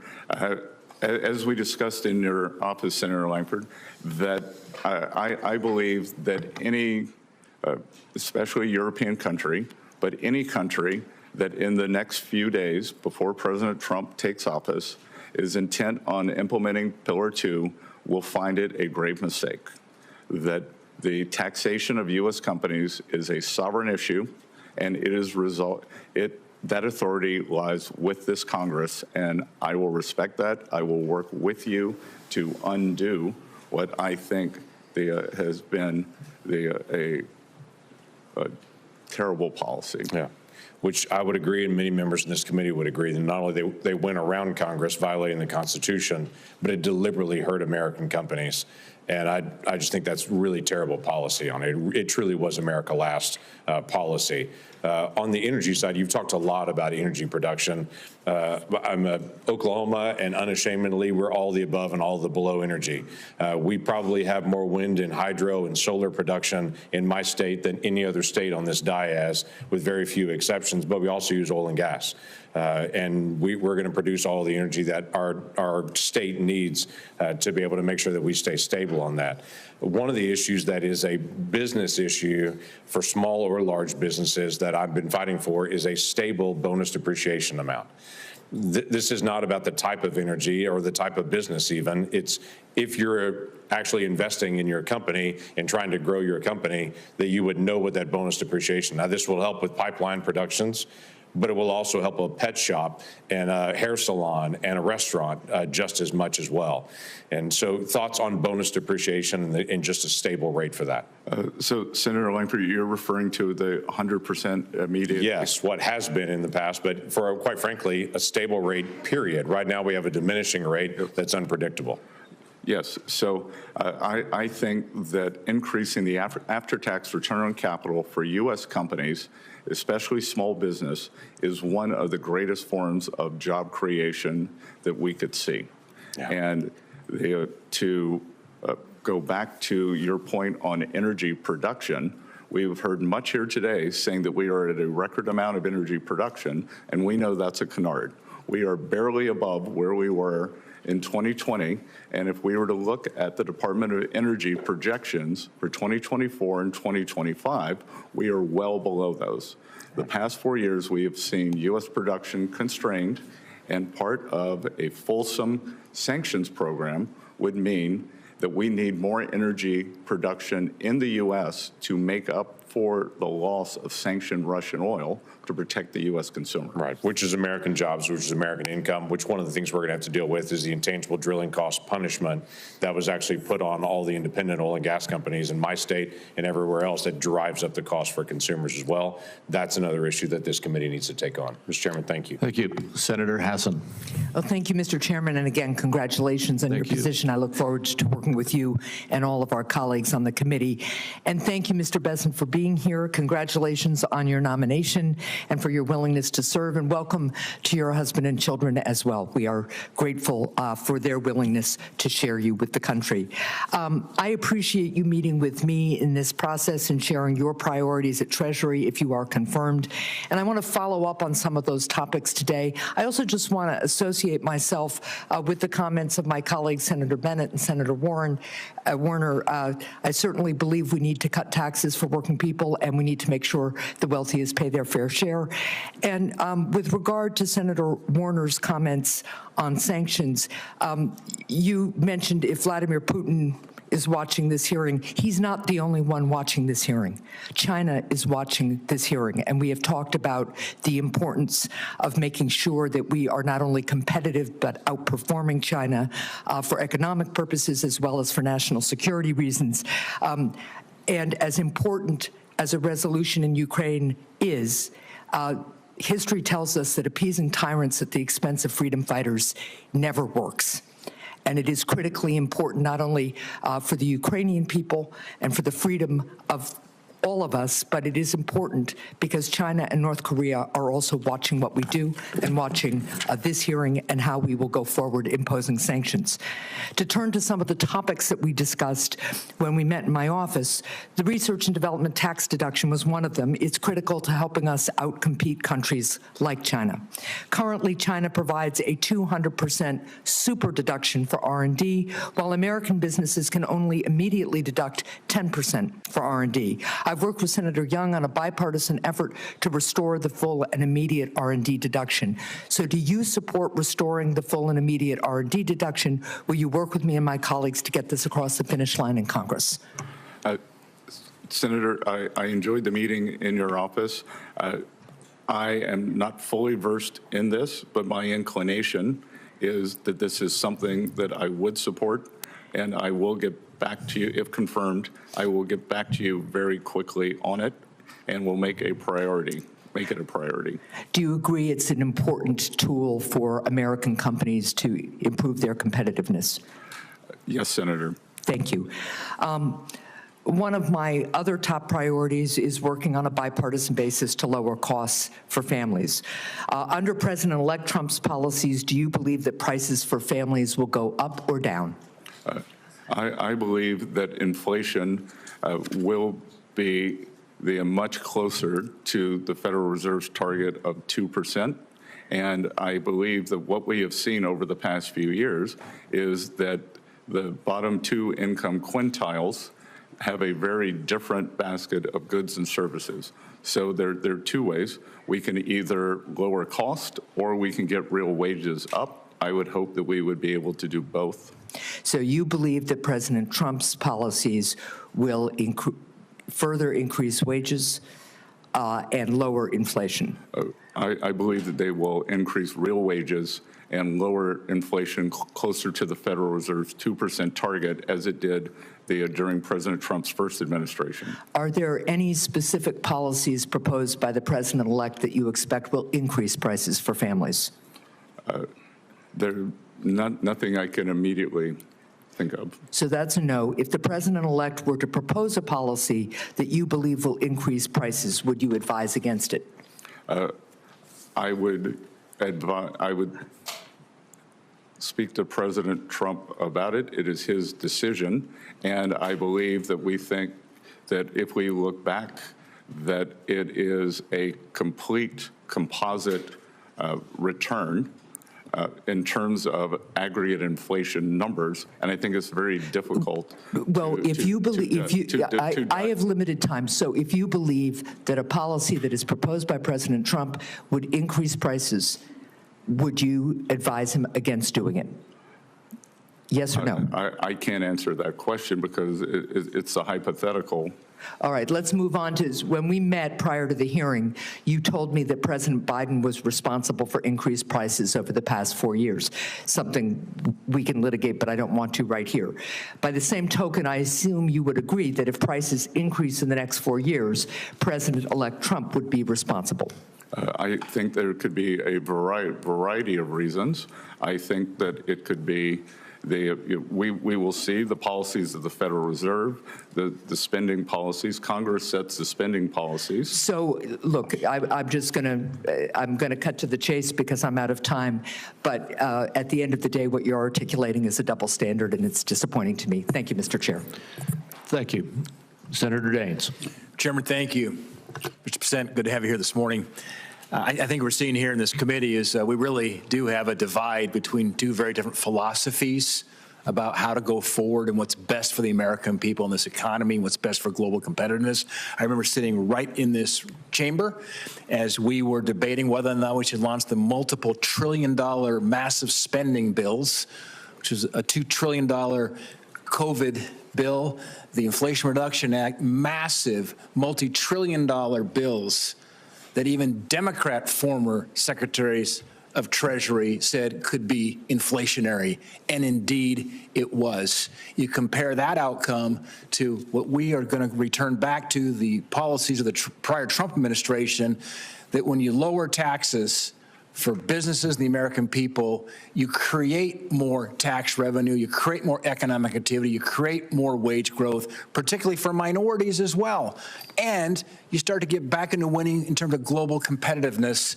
We stopped the inversions. It was absolutely like, boom, went from multiple inversion to zero once we move forward with this. And I couldn't be prouder of what we did boldly back during the Trump administration. We tried to fight against during this administration, these massive out-of-control spending bills that were inflationary, and the American people suffered greatly with these high levels of inflation, higher mortgage rates, and so forth. And so I'm glad to have you as our next Secretary of Treasury work with you to restore sanity back to where we were under President Trump. So congratulations on your nomination and your willingness to serve. With the expiration coming of these tax rates, we're facing a $4.3 trillion tax increase if we don't act this year. As we begin drafting this bill, and I applaud Chairman Crapo, he brought us together as ranking member last year prior to getting the majority back, anticipating we might have this moment. And we started talking about what are some key themes. Then we got into the details over several months of working groups for this next tax bill to renew and protect, preserve the tax rates and prevent a $4 trillion tax increase. One of the key words was permanency. Permanency. I've expressed my support for the use of current policy baseline. I've expressed my support for permanency because we add uncertainty here in Congress with expiring tax code provisions. It's time to make them permanent, to take one additional burden away from the American people wondering what's going to happen with Congress, whether my tax rates will depend on what happens in the next election or what happens if Congress can act. Let's take that off the table with permanency. My question, Mr. Bessent, is you've said we need to grow our way out of our current economic situation. I couldn't agree more. And that's just the philosophical divide we face here. Somebody who embraces more the supply side idea, reduce rates, unleash capital into the free markets and let those markets decide where that investment relies versus a bunch of bureaucrats here in Washington with wasteful spending. How does permanency and certainty of the tax code affect our ability to grow out of these problems? Senator Daines, I've enjoyed getting to know you over the past year with your work on the National Republican Senate Committee and talking to you in your office, and also discussing your history in the private sector, both of the big company and small companies. And a question like that makes it clear to me that you understand the incentives, that it is incentives that drive everything in tax policy. And I can tell you that since November 5th, for small businesses, we have seen the biggest increase in optimism since they have been keeping the metrics. So certainty, small business owners, many of whom they are pass-through corporations, believe that we will get the tax TCJA across the line. I think we could see a bigger increase in optimism. In economics, when we have something we can't define, we call it animal spirits. And I think we are seeing animal spirits, a nascent move up, but permanency and forward guidance gives people certainty. We get capital and investment, we get hiring, we get real wages. Employers want to keep train and expand their workforce. So everyone wins with permanency, certainty. A kind of forward guidance for tax policy, I think, would be one of the things that could unleash this new golden age that President Trump has talked about. Yeah, I want to make one statement. I know I'm out of time here, Mr. Chairman, but when you take a look at the private sector jobs in America, it's about 140 million private sector jobs. 88 million of those jobs are from pass-through entities. That's about 63%. Which tells me that, and that's the part that's expiring. I mean, the corporate rates are staying permanent. It's the pass-through rates, those 88 million jobs, 63% of the private sector jobs are taking a look at what's going to happen here in Washington over the course of the next 6 to 8 months. Very, very important we make these rates permanent and prevent a tsunami of $4.3 trillion tax increase that will come if we don't act. Thank you, Mr. Bessent. Thank you, Senator Cortez Masto. Thank you, Mr. Chairman. Mr. Bessent, good to see you. Thank you for meeting with me. Welcome to your family as well. Let me ask you this. I'm going to talk a little bit about the ACA premium tax credits. Over 80,000 of my constituents in Nevada receive that premium tax credit to assist them in affording their health care coverage. And on average, these credits lower an American's health insurance costs by $530 per month. Congress provided an enhanced PTC in 2021, but that policy expires this year. And without the enhanced PTC in place, millions of Americans are going to lose their health coverage. So as the person most responsible for tax policy in the incoming administration, would you commit to opposing any attempt to remove or not renew these credits? Senator, as we discussed it in your office, and as it's just been a brief time since we met, I committed to you that I would research this. I have not had time to do it before this hearing, but if confirmed, I would get back to you with all deliberate speed in investigating this. Thank you. I appreciate that. And let me just say you would agree that these tax credits, because they're current policy, they actually extend current tax policy costs. Excuse me, that you agree that extending current tax policy actually costs money. Again, I think I don't understand the nuance of that question, but I will get back to you on it. Okay, I appreciate that. You have been supportive of many of President Trump's tariff plans, and I have heard the conversation there. So I am not going to go into that, and we've talked a little bit about it in my office. But let me jump back to these credits that were imposed that some of my colleagues are against, but they have benefited Nevada, and I want to talk to you a little bit about it. The 45X manufacturing tax credit supports thousands of jobs in the Reno area and billions in investment across my state. It also is key to reducing dependence on China for the critical minerals we need for our military and supports mining jobs in Nevada. We are a mining state. We are mining critical minerals. And so will you commit to opposing any effort to repeal or reduce the 45X tax credit, which is not just a benefit in Nevada, it's a benefit in other states as well, including Alaska? So again, Senator, I am unfamiliar with that exact provision, but I do believe that it is important for us to mine, accumulate, and move to domestic production for rare earths and other vital minerals. So I will get back to you on that my thoughts on that exact program, but on a atmospheric meta basis, I agree with the direction of travel. Thank you. Let me ask you this. We also talked about this. President Trump has stated that he thinks that the president should have influence over the decisions of the Federal Reserve. And we discussed this in my office, and I appreciate that opportunity. Does it continue to be your view that the Federal Reserve should be independent of the president? Of course, and I actually believe that the notion that President Trump believes he should have influence, there was, I believe, a highly inaccurate Wall Street Journal article saying that he believed something to the effect of he should be in the room. President Trump is going to make his views known, as many senators did. 3 senators, including 2 on this committee, called for. There was a jumbo rate cut in September of 50 basis points.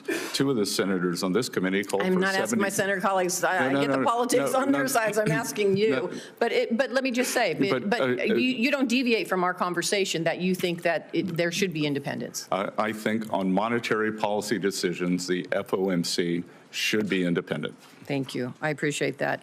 And then for the benefit of our colleagues, what you're referring to earlier is in our meeting, I asked you if there were any regulations, Treasury regulations that currently exist that you disagree with. And in response, and continuing in response right now, you're saying you're going to look into it and get back to me. Is that right? Look, I believe, as we saw, I don't know if it's a regulation, but it's a policy, as we saw from the December 8th hack by some Chinese entities into the Treasury, which is very serious, that was through a work-from-home software app.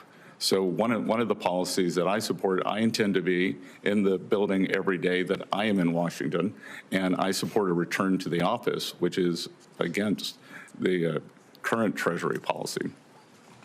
Right, and I appreciate that. If there are any others that you oppose and you can share with me, it doesn't have to be right now, get back to me, I appreciate that. Of course, I'm happy to provide that in writing.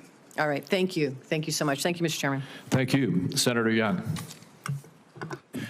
Mr. Bessent, good to see you. Congratulations again on your nomination to this important position, and thank you for your willingness to serve our country. I'll tell you what I'm looking for in a Treasury Secretary. I'm looking for someone who has a clear record of professional accomplishment. A distinguished academic record would be a bonus. You have those things. I'm looking for someone who is thoughtful.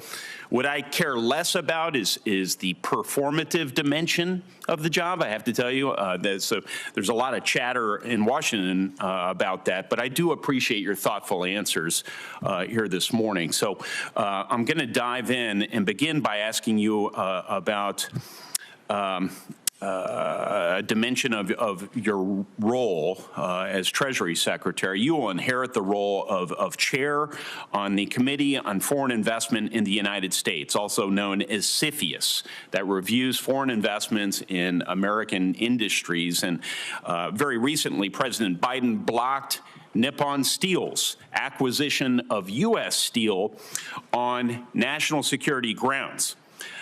Yet he and the administration provided no clear, substantiated evidence, publicly at least, to justify this decision.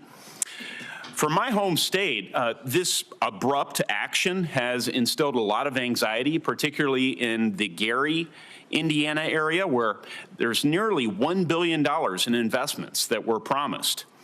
If the Nippon U.S. Steel deal were to reappear before CFIUS, sir, do you commit today to an impartial review, particularly when political pressure was initially permitted to overshadow an honest assessment of national security vulnerabilities? Senator Young, thank you for the question, and I understand the imperative for jobs for your constituents in Indiana. President Trump most recently has also spoken out against the deal, but if the deal is... The statute indicates that you are charged with providing impartial reviews. That's all I'm asking. Would you be following that law or not, sir? Impartial reviews, sure. So it is currently in litigation. The review is closed, but if it reappears, that CFIUS will conduct the same review that it always does. Yes, sir. Okay. Well, thank you. We may have an opportunity to work together on that effort. Mr. Bessent, your nomination comes at a time when tariffs are central to our economic debates, particularly on issues like inflation, supply chain resilience, and job creation. Now, I believe that in moderation, tariffs, for a time, strengthen America's negotiating leverage with other nations, and they can strengthen certain national security relevant industries. But overuse of tariffs can inflate costs and provoke trade retaliation. As Hoosier farmers have experienced firsthand over the years, they often bear the impact of these retaliatory measures, leaving already thin margins much more vulnerable. What concrete steps would you take to shield these Indiana producers if major trading partners impose steep duties, and how do you envision the Treasury Department's role in supporting them? Thank you, Senator Young. As I mentioned before, and I may have mentioned it when I was in your office, our family is involved in the farming business, and soybeans and corn, so I'm very sensitive to this and very up to date. The American farmers have been very loyal. 90% of rural voters voted for President Trump, so they should know that their interests are his interests. And when you ask what I would do specifically, I have said recently, the Biden administration kept on all of the Trump tariffs, But what they did not do in the agreement with China was enforce the purchase provisions. So if confirmed, next week, if confirmed, I would begin pushing for the purchase guarantees that were in the China agreement to be enforced, and perhaps they push the Chinese for a catch-up provision over the past 4 years. Just a quick follow-up. In terms of the application of tariffs, a skilled negotiator might sometimes use broad tariffs to gain leverage, and then in other cases, a more sector-specific approach could be effective. So what criteria or perhaps benchmarks would you use to inform your decision to go with across-the-board measures or more surgical tariffs? And do you believe there should be any built-in caps or triggers to prevent an unintended escalation? Senator Young, I haven't been confirmed yet. President Trump isn't in office, but I would imagine that you, the American people, should think about tariffs in 3 ways under the Trump administration. One will be for remedying unfair trade practices, either by industry or country, the Chinese tariffs, the steel. 2, maybe for a more generalized tariff as a revenue raiser for the federal budget. And 3, President Trump, I think, has added a 3rd use of tariffs, as you said, as a skilled negotiator to he believes that we've probably gotten over our skis a bit on sanctions, and that sanctions may be driving countries out of the use of the U.S. dollar. So the tariffs can be used for negotiations, whether it's for Mexico on the fentanyl crisis. I think you and the American people should think about those 3 broad categories. Thank you. We need to move on. And next is Senator Sanders. Senator Sanders, I don't believe you were here when I welcomed everyone to the committee this morning, but as a new member of the committee, I personally welcome you and look forward to working with you. Well, thank you very much, and it's a pleasure to be here. Mr. Bessent, thanks very much for being in the office the other day. Mr. Bessent, the United States today has more income and wealth inequality than has ever existed in the history of our country. You got 3 people on top, Mr. Musk, Mr. Bezos, and Mr. Zuckerberg, who are now worth almost $1 trillion. That is more than half of the bottom of our society, some 170 million people. 3 people, more wealth than the bottom, 170 million. We have more concentration of ownership today than we have ever had. We have more concentration of ownership in the media, where a handful of billionaires like Musk, Bezos, Rupert Murdoch increasingly own the media and the information that the American people receive. We have a corrupt campaign finance system in which a small number of billionaires in both political parties make huge contributions into the presidential and congressional campaigns.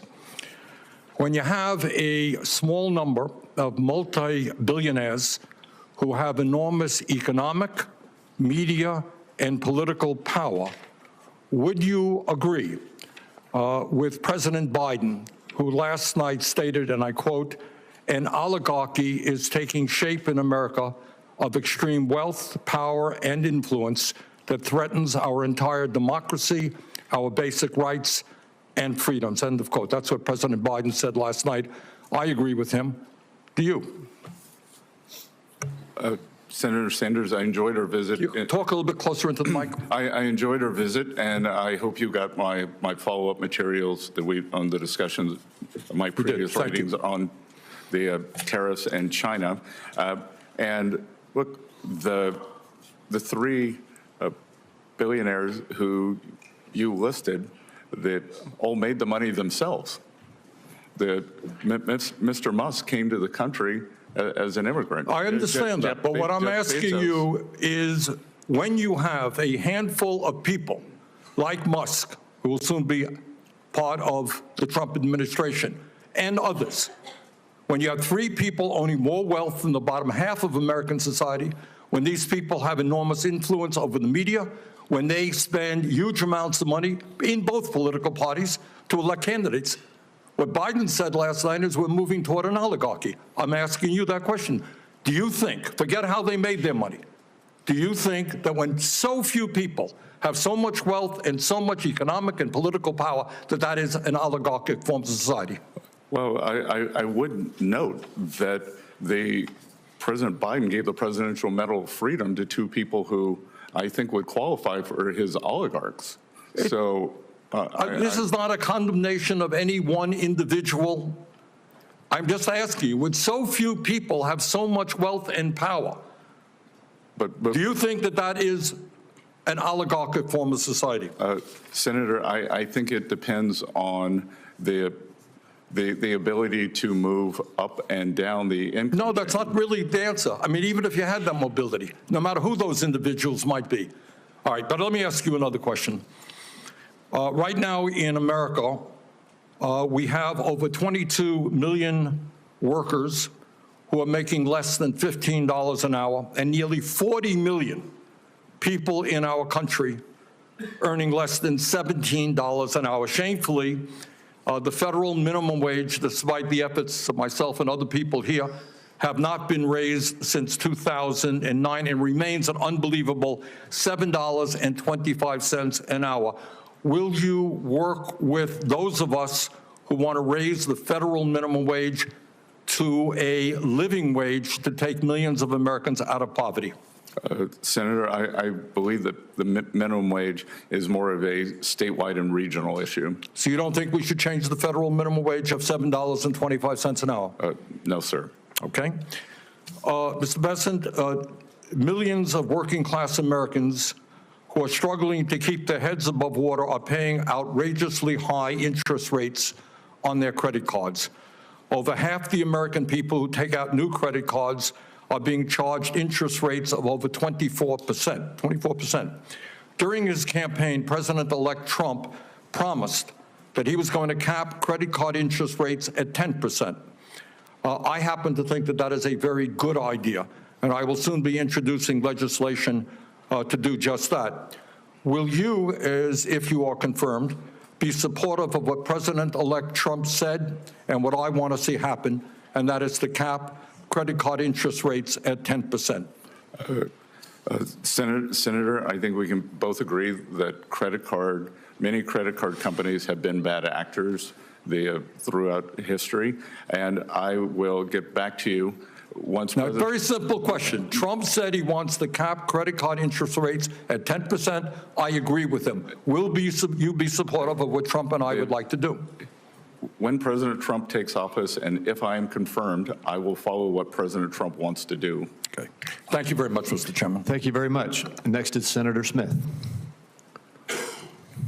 Thank you very much, Mr. Chair and Ranking Member, and great to be a part of this committee. I appreciate it very much, and welcome, Mr. Bessent. It's nice to see you again. I want to follow up a bit on the conversation that we had yesterday and just get into a little bit more detail, and actually some of the issues that Senator Sanders is raising. I'm focused on how we can lower costs for Americans and how we can make this economy work better for regular people in this country. And when we spoke yesterday, we talked generally about this. And you have said that you think our biggest challenge is to get after the deficit. And you've also said that your first priority is to extend the Republican Trump tax cuts, which would add $4.6 trillion to the federal deficit.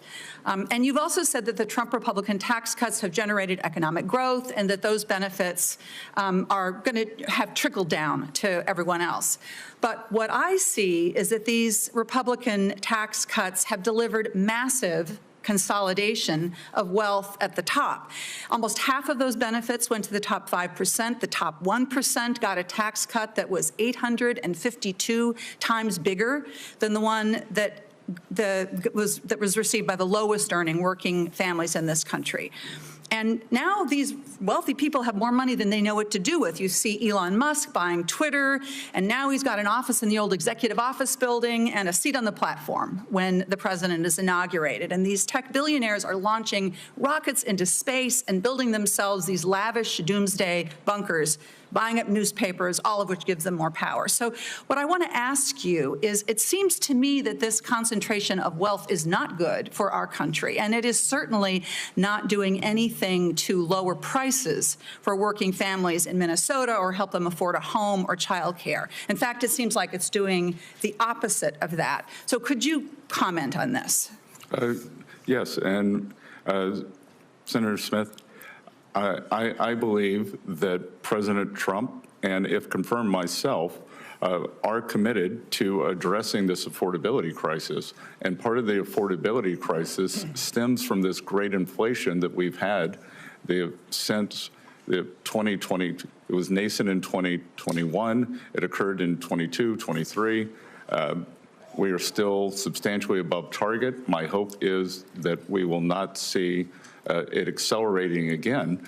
And inflation is one of the great killers for working families. As we talked about in your office, the CPI or PCE, the statistical numbers, may be up about 22% under the previous administration, but the basket of goods and services for working families. So getting inflation down, getting interest rates down, and addressing this affordability crisis. And and as you know, inflation is coming down. And one of the things that I think we saw during the course of the last couple of years was these big consolidated corporations with so much market power jacking up their prices way beyond the amount of money that they would have had to have raised their prices in order to cover their costs. So in my view, this level of corporate consolidation is actually hurting Americans. It is hurting the price. It's costing people more.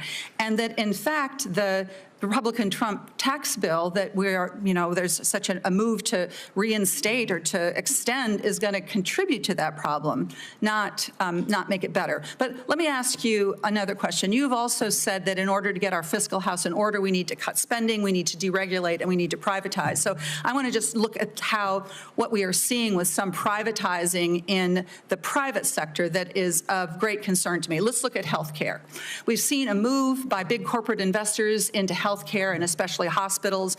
Terrible stories we've heard about rural hospitals and clinics getting shuttered, maternity wards getting shut down, and caused in part by this private equity big corporation purchasing and moving in and controlling, again, concentration in healthcare. And none of this, of course, has lowered costs for Americans. In fact, the opposite, people's costs have spiked. So I wonder, do you see this kind of model of big corporate takeovers of healthcare actually helping to lower costs for Americans? Senator Smith, healthcare, I've probably had help trying to understand healthcare cost and the drivers of that on my to-do list for 10 years to be able to sit in a room for a week and understand this, and I've never been able to do it.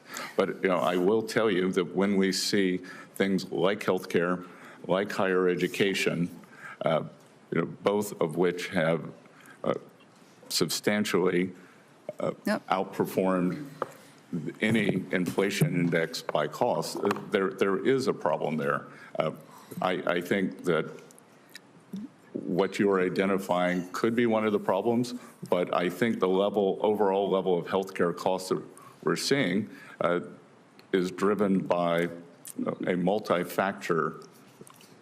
It is a complicated issue, and I know I'm out of time, Mr. Chair, but what I see, and we've done work on this in Chair Sanders, when Chair Sanders was chair of the Health Committee, these big corporations come in, the quality of care goes down, patient costs go up. There's a hospital in Massachusetts that was bought up by one of these big firms, and they stopped stocking a common treatment for hemorrhage during pregnancy, and they've seen patients die. So again, I think this is an example of how privatizing is not a solution to our problems in healthcare or other parts of our economy. Thank you, Mr. Chair. Thank you. Senator Johnson. Thank you, Mr. Chairman. Mr. Bessent, welcome. Thank you for your willingness to serve. I want to just start by refuting one of the false narratives we hear ad nauseum from the other side, that the Tax Cut and Jobs Act was the primary cause of our deficits. It's just not true. So I'm going to actually use the facts from CBO. Again, this isn't to confirm CBO numbers. This actually shows you why we ought to take CBO projections with a grain of salt.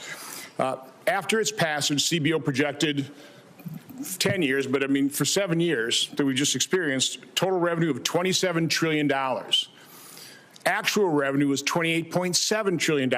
That's, to do the math, that's $1.7 trillion more than what CBO estimated, which shows that the original score was $1.5 trillion lost revenue. So we not only paid for the tax cut, in 7 years, we generated $200 billion more revenue, even with the COVID recession. So again, we need to take CBO scores with a real grain of salt.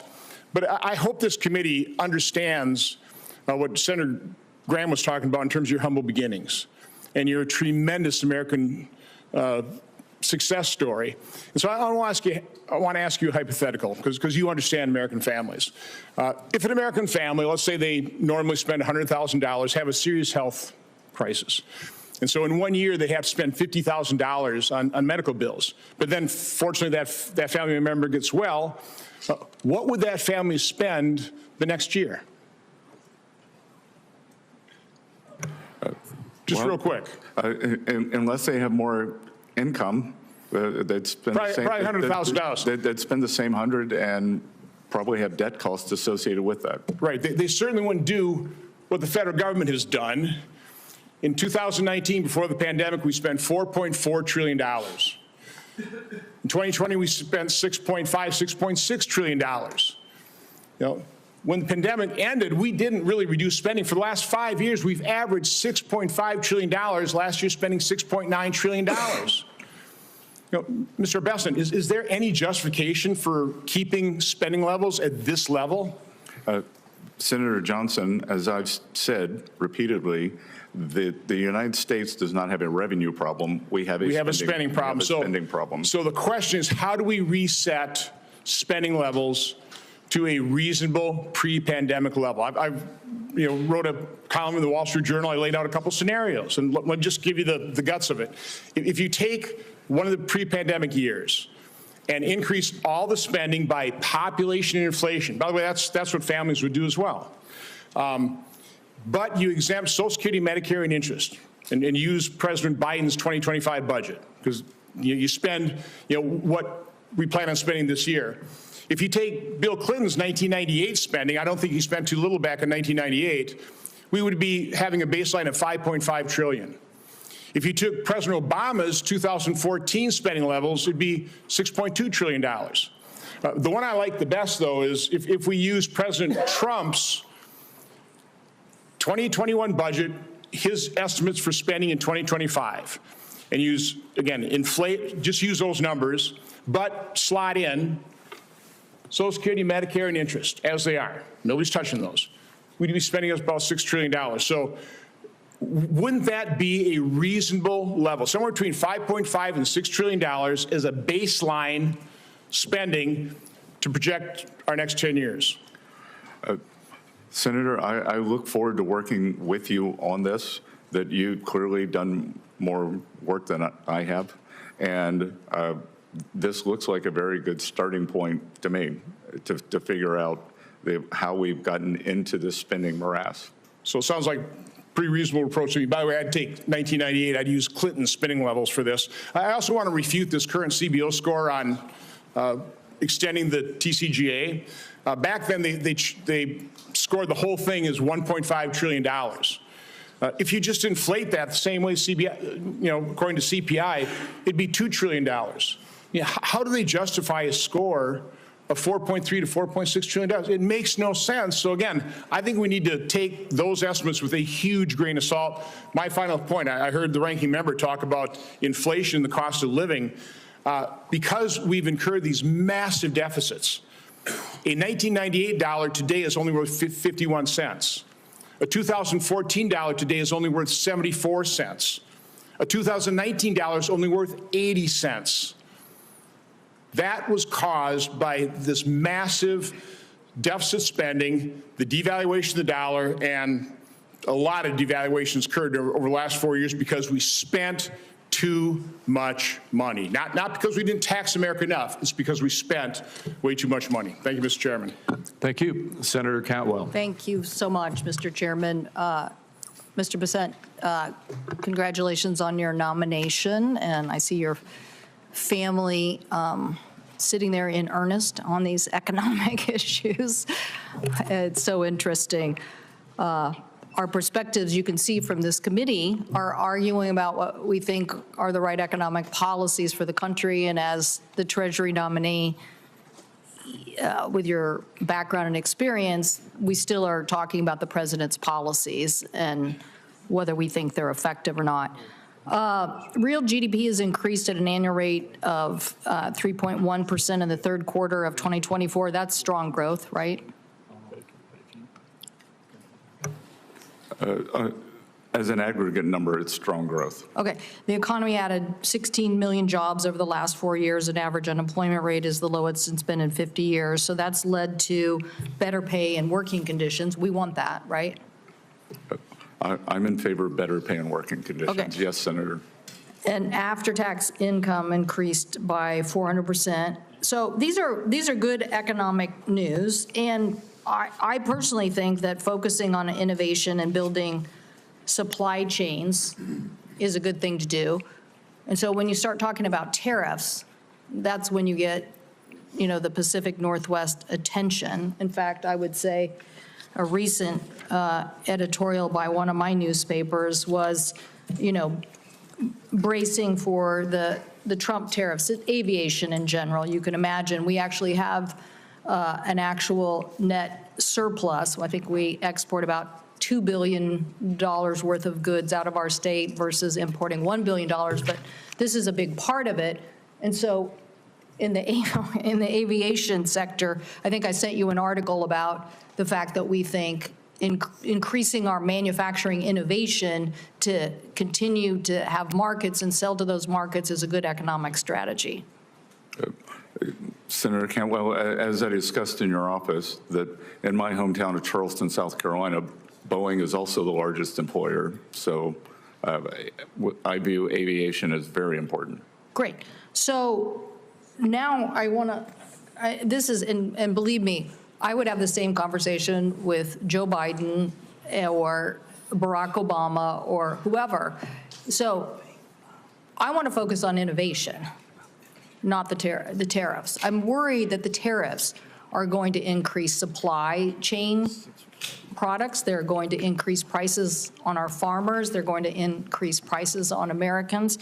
And so I want to ask you, don't you think we are in an environment where exporting products and growing markets outside the United States is a big economic opportunity? And what are you going to do to build coalitions to help us be able to achieve opening up those markets as opposed to just the retaliatory tariff environment, which may raise costs on Americans and not resolve these issues? So, Senator Cantwell, thank you for that. And after our discussion in your office, I actually went back and looked at some older data. In 2000, in terms of the labor share of aggregate income in the U.S., 69% accrued to labor. Today, that number is 60, and you could see a sharp drop after what is called the China shock. So I agree with you that opening markets is good, but the free trade must be also balanced against fair trade. And clearly what has happened is the trade has not been fair. That has fallen on the American workers, and we cannot allow, as I think I mentioned to you, China is the most unbalanced economy in the history of the world. They are in a severe recession/depression. They may have -4% disinflation, and they are attempting to export their way out of that as opposed to doing the much needed internal rebalance. Yeah. So, I am with you on the need to open markets, but we cannot allow a player like this to flood our markets or to flood the world. Well, but I'm saying I believe in coalitions. We just discussed a technology NATO. I think you thought that was a good idea. The notion, though, I mean, I can get upset with my colleagues on the other aisle all the time and object, but that doesn't move me forward. And so I hope that you will look at what we're going to do to build allies. I mean, these numbers that basically are talking about just the tariff and what it would do to the price of gasoline given Canada is concerning. And so I want to know that the Trump administration is going to focus as much on innovating our way to success as we are on the tariffs, because I do think we're going to see retaliatory tariffs. We saw them in our state. It hurt us in our agriculture.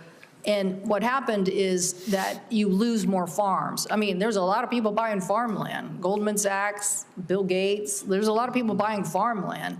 But we're losing farmers in the middle of the trade wars, and that's a concern I have. Thank you, Mr. Chairman. And oh, by the way, thank you so much for mentioning housing. I so appreciate that that was in your statement. I look forward to working with you. I do think that's an area, if the president will push forward, that it is a way for us to lower costs. Thank you. Thank you. Senator Lujan. Thank you, Mr. Chairman. Good to be with you. Mr. Bessent, thank you and your family for being with us today. I very much appreciated the conversation we had in the office. Now, I'm going to touch on several topics, so I'm going to ask you some yes or no questions, and I thank you in advance for your brevity.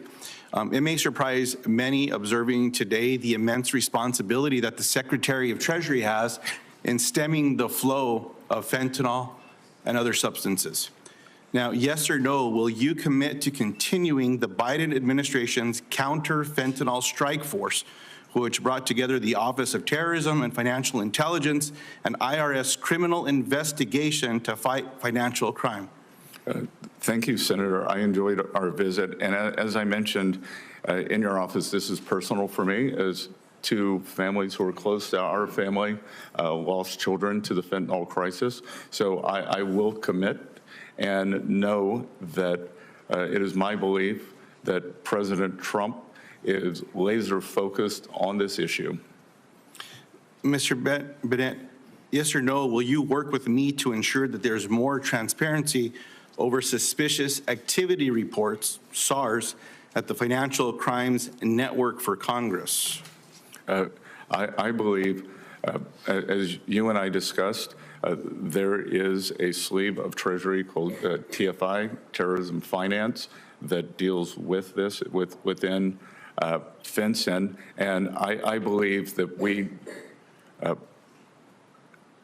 I believe that we have to have a 2025 approach to, as you and I talked about, digital currencies and all branches of government. So, yes. Now, Mr. Bessent, in your role as Treasury Secretary, do you agree that you will play an important role in advising President Trump and congressional Republicans on policy related to the economy, including investment in government programs? Yes, Senator. Now, I was pleased in our meeting that you stated, quote, "No cuts will be needed," unquote, to achieve your economic goals. I think that might surprise a lot of my Republican colleagues, but I very much appreciate that conversation that we had. Now, yes or no, will you recommend cutting Medicaid? I'm sorry. Did you say, I didn't hear whether you said Medicaid or Medicare. Yes or no, will you recommend cutting Medicaid? Medicaid? That I will, it's the business of Congress to do the budget, and I am in favor of empowering states, and I believe that for some states that will be an increase, for some states that will be a decrease. So, Mr. Bessent, will you recommend cutting Medicaid to President Trump? And I'll remind you that you acknowledge that one of your responsibilities as Secretary of the Treasury will be to be providing this advice.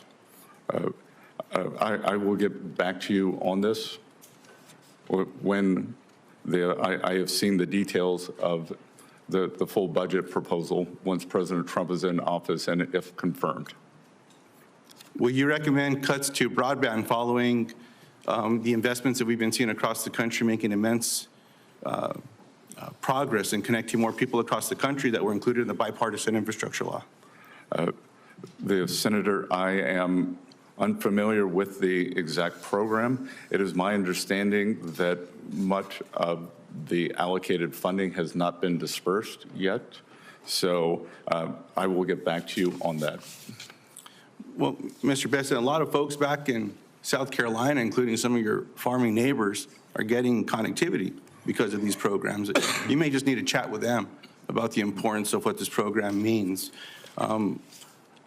As my time expires, it might surprise many here that there's only a couple of us in this body that are members of Head Start, and I imagine we might hear a little bit more of that from my brother in Head Start, Mr. Warnock here.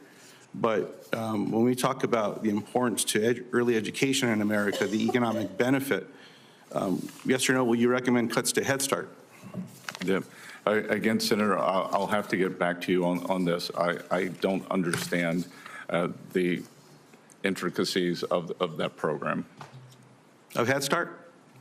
Yes, I don't understand the budget ramifications. I don't understand. Do you know what Head Start is? Yep, I believe it's an earlier childhood education program. That's fair, sir. I didn't realize that you had to qualify to get into that program. So the family that I was raised in, we qualified to get into that program. But it opens up doors. I mean, heck, it got a couple of us to the United States Senate. So certainly hope that we might be able to find some agreement in protecting that program. And if someone tries to eliminate that in early childhood education, that we could count on you on behalf of New Mexicans, South Carolinians, and people across America to say, no, we're not going to do that one. Mr. Chairman, thank you for the time today. Appreciate you being here again, sir. Thank you. Senator Barrasso. Thanks so much, Mr. Chairman. Thanks so much for your willingness to serve. Thanks for being here. Enjoyed our discussion quite a bit in talking about the future for the country and the role of the Treasury Secretary in getting our economy back on track. This means lower prices, higher wages, more jobs, and stronger economic growth for America. It also means protecting people in states like Wyoming from crushing regulations and devastating tax hikes. It means getting wasteful spending under control. And I'm greatly encouraged by our meeting that we had. You have, I believe, a strong vision for America, a strong vision for unleashing American energy, for getting tough on China, for getting tough on our adversaries, and to getting the federal government out of the way for so many of us. I'd like to talk a bit about energy, and I've just been in the other committee yesterday, Secretary of Energy, earlier today, the Secretary of Interior, lots of energy questions. So I'm glad that we agree a key ingredient in reigniting the economy in this country is to unleash American energy. And my home state of Wyoming is, and we're an energy superpower as a nation, and we are America's energy breadbasket in Wyoming. Energy production is the heart of our Wyoming economy and the nation's economy. It supports workers as well as schools, infrastructure, the money that comes from that, the tax revenue. Wyoming is the least populated state, but it is the third largest net energy supplier, producing 12 times more energy than we consume. It's at the forefront of oil, natural gas, coal production, carbon capture technology, hydrogen production, many alternative sources of energy. What's happened is that energy producers in Wyoming and across the country faced a whole of government assault from the Biden administration on American energy production, taxes, crippling regulations. They've weaponized the tax code in ways that are just unthinkable to me against conventional American energy production. The things that Joe Biden signed into law just made things worse. But the good news is with you there, with President Trump in the White House, things are about to change. So you've talked extensively about boosting American energy production. What role do you see yourself playing as Treasury Secretary in making sure we become American energy dominant and in terms of energy security as well? Senator Barrasso, I very much enjoyed our meeting and wide-ranging discussion, and my family and I had a fantastic vacation in Wyoming this summer. That in terms of within the potential Trump administration, I'm sure you've heard it from Secretary-designate Wright and Burgum, we refer to as energy dominance. And energy dominance, one of the reasons that I believe we have not been able to apply as muscular sanctions against the Russian Federation, or unwilling, was because the supply of energy was constrained in the U.S. So the same with the terrorist regime in Iran. So I would view that as we can raise U.S. production, we would squeeze down the bad actors, especially Iran. I think I'm right, maybe not in the exact numbers, but in order of magnitude. I believe Iran was down to 100,000 barrels of oil exports when President Trump left office. I believe that they are now exporting in excess, or approximately 1.7 million. So through sanctions policy, I believe that we can, again, as I like to say, make Iran poor again. Not the Iranian people, the government, and then at the same time, they have our domestic producers push that up with the highest energy standards in the world. Yeah, we're the best, we do it, we're the best stewards of the land, and I agree. And what we've also seen, as you mentioned, with Iran increasing the sales, they're selling it to China. China is buying at a discount, so they're getting cheap energy. Iran is getting tanker loads of cash back, essentially, and they're using that money for terrorism. So in terms of our own national security, I have one last question in my time remaining, and this has to do with the Tax Cuts and Jobs Act that we passed in 2017. If that were to expire, we're talking about a massive tax hike of over $4 trillion. What would that kind of a tax hike mean for small businesses, for job creators, as well as our global competitiveness, if all of a sudden we put the heavy wet blanket of a $4 trillion tax increase on our nation? Senator, I think it would be devastating. That is, especially for small businesses. One of the things that, as someone who came from a very small town, lived in New York, with a very big town, and came back to a small town, I believe Wall Street has done great the past few years, and that Main Street has suffered. I think it's Main Street's time. Wall Street can continue to do well, maybe not as well, and it's time to have a Main Street small business-led recovery led by small banks, regional banks, as I call it, reprivatizing the economy. And as I said earlier, we've seen since November 15th, since President Trump's election, we have seen the biggest jump in the history of the Small Business Confidence Index. Thank you, Mr. Chairman. Thank you, Senator Tillis. Thank you, Mr. Chair. Mr. Bisson, thank you for being here and time in the office, and congratulations to you, your spouse, John, and your children, I think Cole and Caroline. He's doing a great job. I leaned over to Senator Johnson, and when you were being attacked on by one of my colleagues on the other side of the aisle, it says the guy looks like he's got a heart rate of 40. You're very composed, and thank you for staying on the facts and demonstrating all the knowledge you possess. When I wasn't here, someone put into question your viability as a nominee because of a lack of public service, which I find interesting. Sometimes I think we have too much public service in people's background here, not real-world business experience. But can you give me an idea of why this nomination may represent your first entry into public service? Yes, Senator Tillis, and again, as an adjacent state and someone who's a homeowner in North Carolina, I appreciated our conversation in your office. Look, I have been in public service, just not in the government. When I lived in New York, I was a strong supporter of a charter school called Harlem Children's Zone, which takes the young residents in a multi-block, gigantic block, keeps getting bigger area of Harlem, and takes them from cradle through high school. But I have found that my service, anyone can write a check, or anyone that with my means can write a check. What has been fulfilling for me is mentoring many of these young people. I'm still in touch with them today. I was also a trustee for Rockefeller University, one of the great research universities in the world. I was on the executive committee and the chaired the investment committee, but sitting here today is especially meaningful for me because this is my third try at public service. In 1979, when I was 17 years old, I wanted to fight for my country. My father had just experienced extreme financial difficulties. I wanted to attend the U.S. Naval Academy. I was offered by our congressman in the 6th District of South Carolina an appointment, but was unable to take that appointment because of my sexual preference. I managed to go to Yale, worked several jobs to do that. While at Yale, I wanted to do public service and joined the Foreign Service. I was told also not welcome. So sitting here today is my third attempt at public service, and I sit here knowing that President Trump chose me because he believes I'm the best candidate, not because of my sexual preference, not because Treasury secretaries with green eyes do better.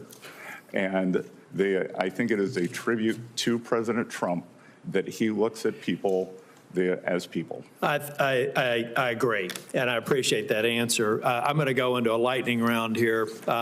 First off, this is the Joint Committee on Taxation distributional analysis of what happens to the various socioeconomic strata if we don't manage to pass the jobs and tax cut extension without objection. Without objection. Senator Johnson does big phone boards. I do handouts. I'm handing this to all of my Republican colleagues right now saying if we fail to extend the Jobs and Tax Cuts Act, we're going to own a fiscal crisis for people in middle America. 93 million people will be affected in terms of an added tax burden if we fail to pass an extension of TCJA. Now, the last time I checked, there are not 93 million rich people in this country. There are people who struggled like you did when you were a kid and like I did when I was a kid, who had to work themselves through college. And every time we had some well-intentioned program from government to make things better for me, it made it harder for me to dig myself out of the economic situation I was born into. So the facts are stubborn things. This tells us what happens if we fail to pass the jobs and tax cuts. And it doesn't even get to the impact that I had. It turns out at that very table, Jelly Roll was here for a finance committee hearing. He lived in the same trailer park that I did 20 years later in South Nashville, Tennessee. And what I found interesting in my own family is we were right on the economic edge. Every time government had some well-intentioned program to tax the rich, I went from a house to a trailer park. And every time government let us do what we wanted to do, we lived in a house. I'm a living example, and I'm sure Ben Ray Lujan, some other people have had those experiences. You got to go back and look historically at when people like me and people like you had real opportunities. I look forward to supporting your nomination, and Mr. Chair, I'm going to support some. I'm going to send some questions for the record, but it's just to reinforce the message that Republicans have to deliver.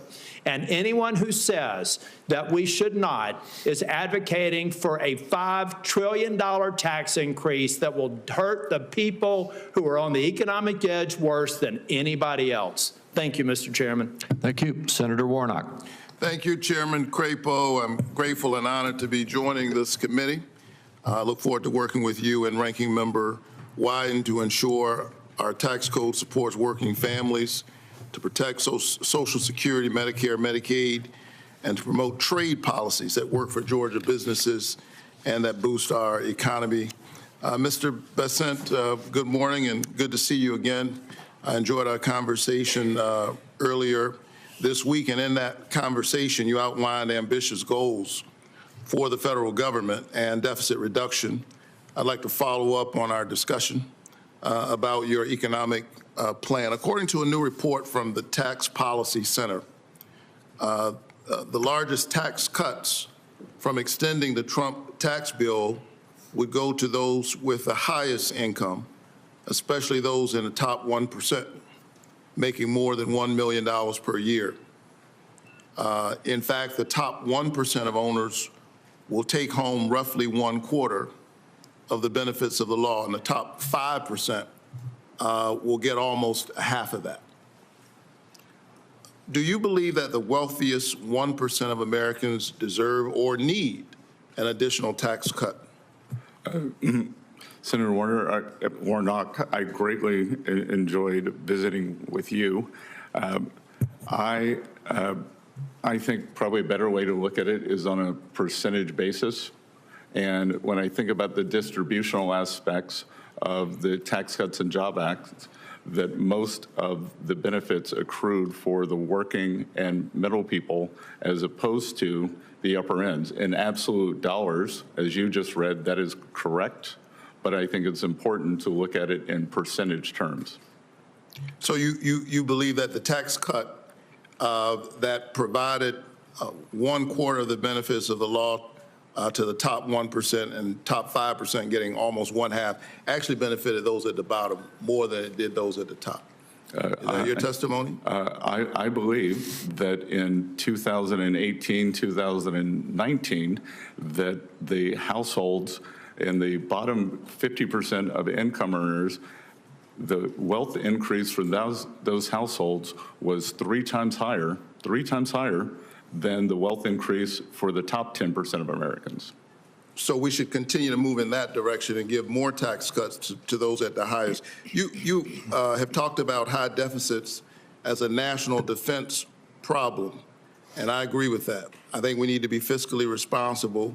We need to work to close the deficit and bring the national debt under control. In 2013, Congress extended the Bush tax cuts for everyone except those making more than $400,000 a year. This bipartisan decision saved the Treasury $600 billion, helping to narrow the deficit. Do you agree that ending the tax cuts for those making more than $400,000 would help close the deficit and reduce our national debt? Senator Warnock, I do not. I believe that you would capture an inordinate amount of small business people who largely are in that cohort of 400,000 to a million. So you wouldn't cut it off at 400,000. What about $1 million? That again, I believe these are small business pass-through owners, and I believe that we, as I said before, Wall Street's done great. It is time for Main Street to do well, and small businesses need to drive what I call the reprivatization here away from this government spending. I agree that it's Main Street's time. I'm from Atlanta, so I'll say Peachtree and some other locations in my state. What about those making more than 10 million? Would we reduce the deficit by extending those tax cuts for folks making about $10 million? So again, I think it's important that we put in incentives for them to invest. So going back to the 100% depreciation for equipment, that I think that. So and I don't mean to keep interrupting, but I'm the pastor, and we're known to be loquacious of speech, but I'm running out of time here. What about $1 billion? So again, that I think that these are the job creators. So there's no income level for which you would support raising taxes. Is that fair? There is no income level that I don't think we should continue the TCJA as it was. All right. I think our country is facing structural deficits. However, I think that to continue to reduce taxes for the wealthy and letting them avoid taxes based on what they already owe is not going to get us out of that problem. But I look forward to continuing that discussion with you. Thank you very much. Thank you, Senator. Thank you very much. And before we go on to Senator Blackburn, I just want to restate there's a lot of facts that have been thrown around in this hearing today. I'll just restate one that I said in my opening statement, and that is of this $4.3 to $4.6 trillion tax increase that it could happen, $100,000.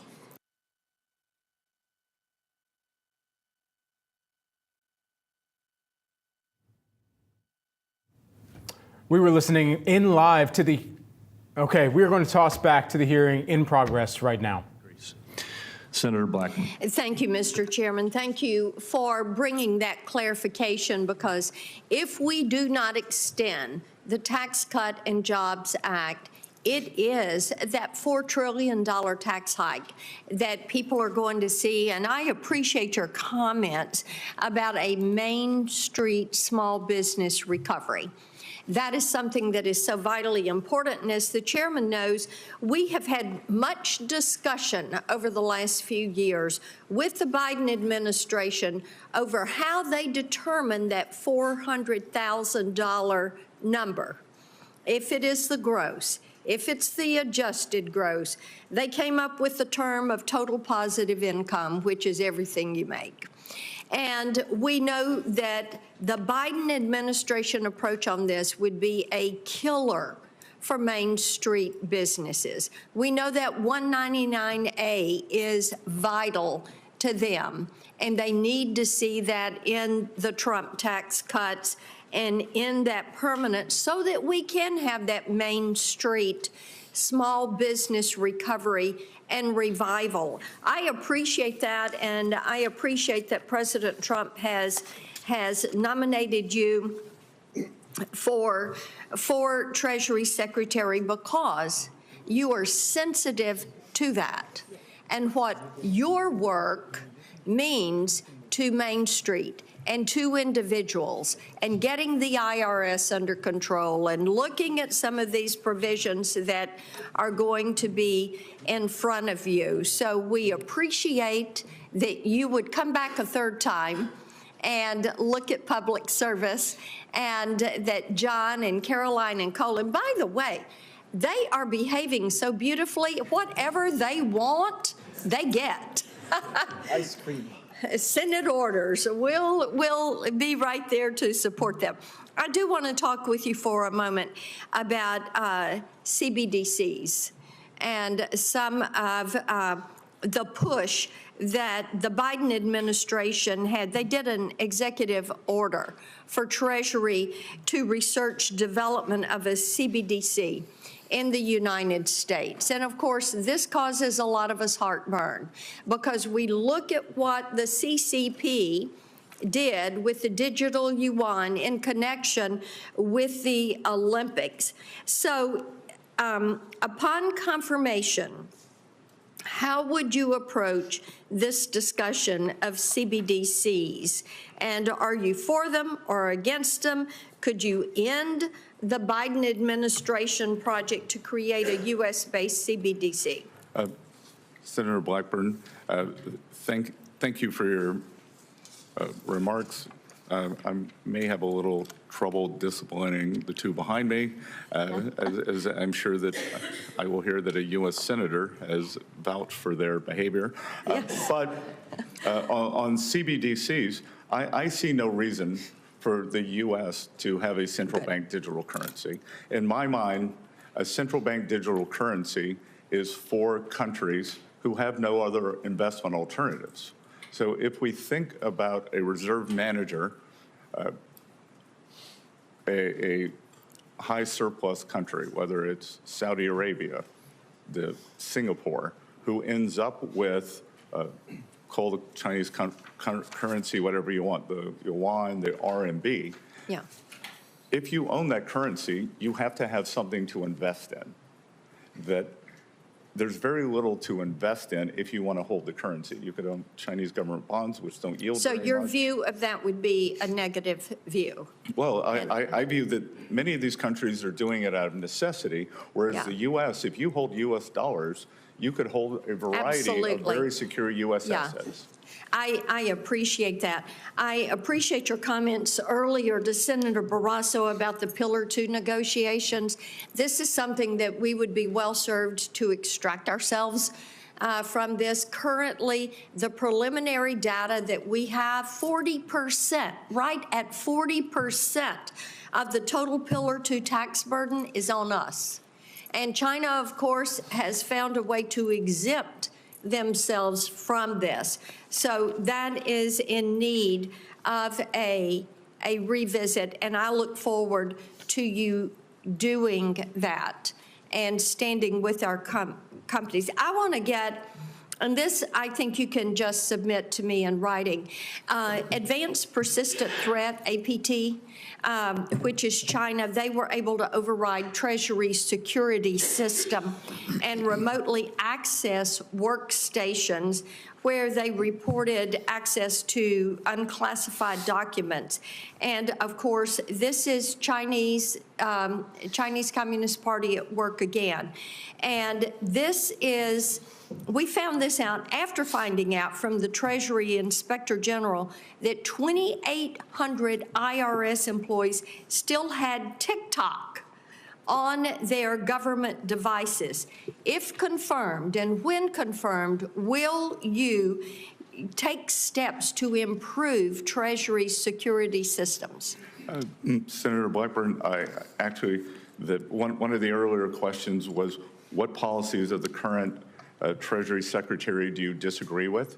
And as you noted, the December 8th hack into Treasury was via a work-from-home system. Yeah. So I, as Treasury Secretary, have confirmed, plan to be in the office every day that I'm in Washington, D.C., and I expect all the other employees to do that too. Thank you. And I think it's a matter of national security for everyone to be at 1500 Pennsylvania Avenue. Thank you. That is well received. Thank you, Mr. Chairman. Senator Welch. Thank you. Thank you very much, Mr. Chairman. It's delightful to be a new member of the committee. And I look forward to working with you and all our colleagues. Mr. Besson, thank you so much for your visit yesterday, and welcome to your family. As we discussed, the situation for a lot of Vermonters who work incredibly hard is very tough. Vermont actually has one of the widest, if not the widest, gap between what people can earn and what their expenses are. So it's tough at the end of the month to pay all the bills, the grocery bills, the healthcare bills, all of these things. And we're talking, in a way, abstractly about this tax plan. And the reality for most folks in this country is that for the past 40 years, working Americans have actually had a pay cut, not a pay increase. And my hope is that whatever tax policy we have is going to start with a commitment to making lives better for the Main Street folks that you mentioned, and I'm glad that you did.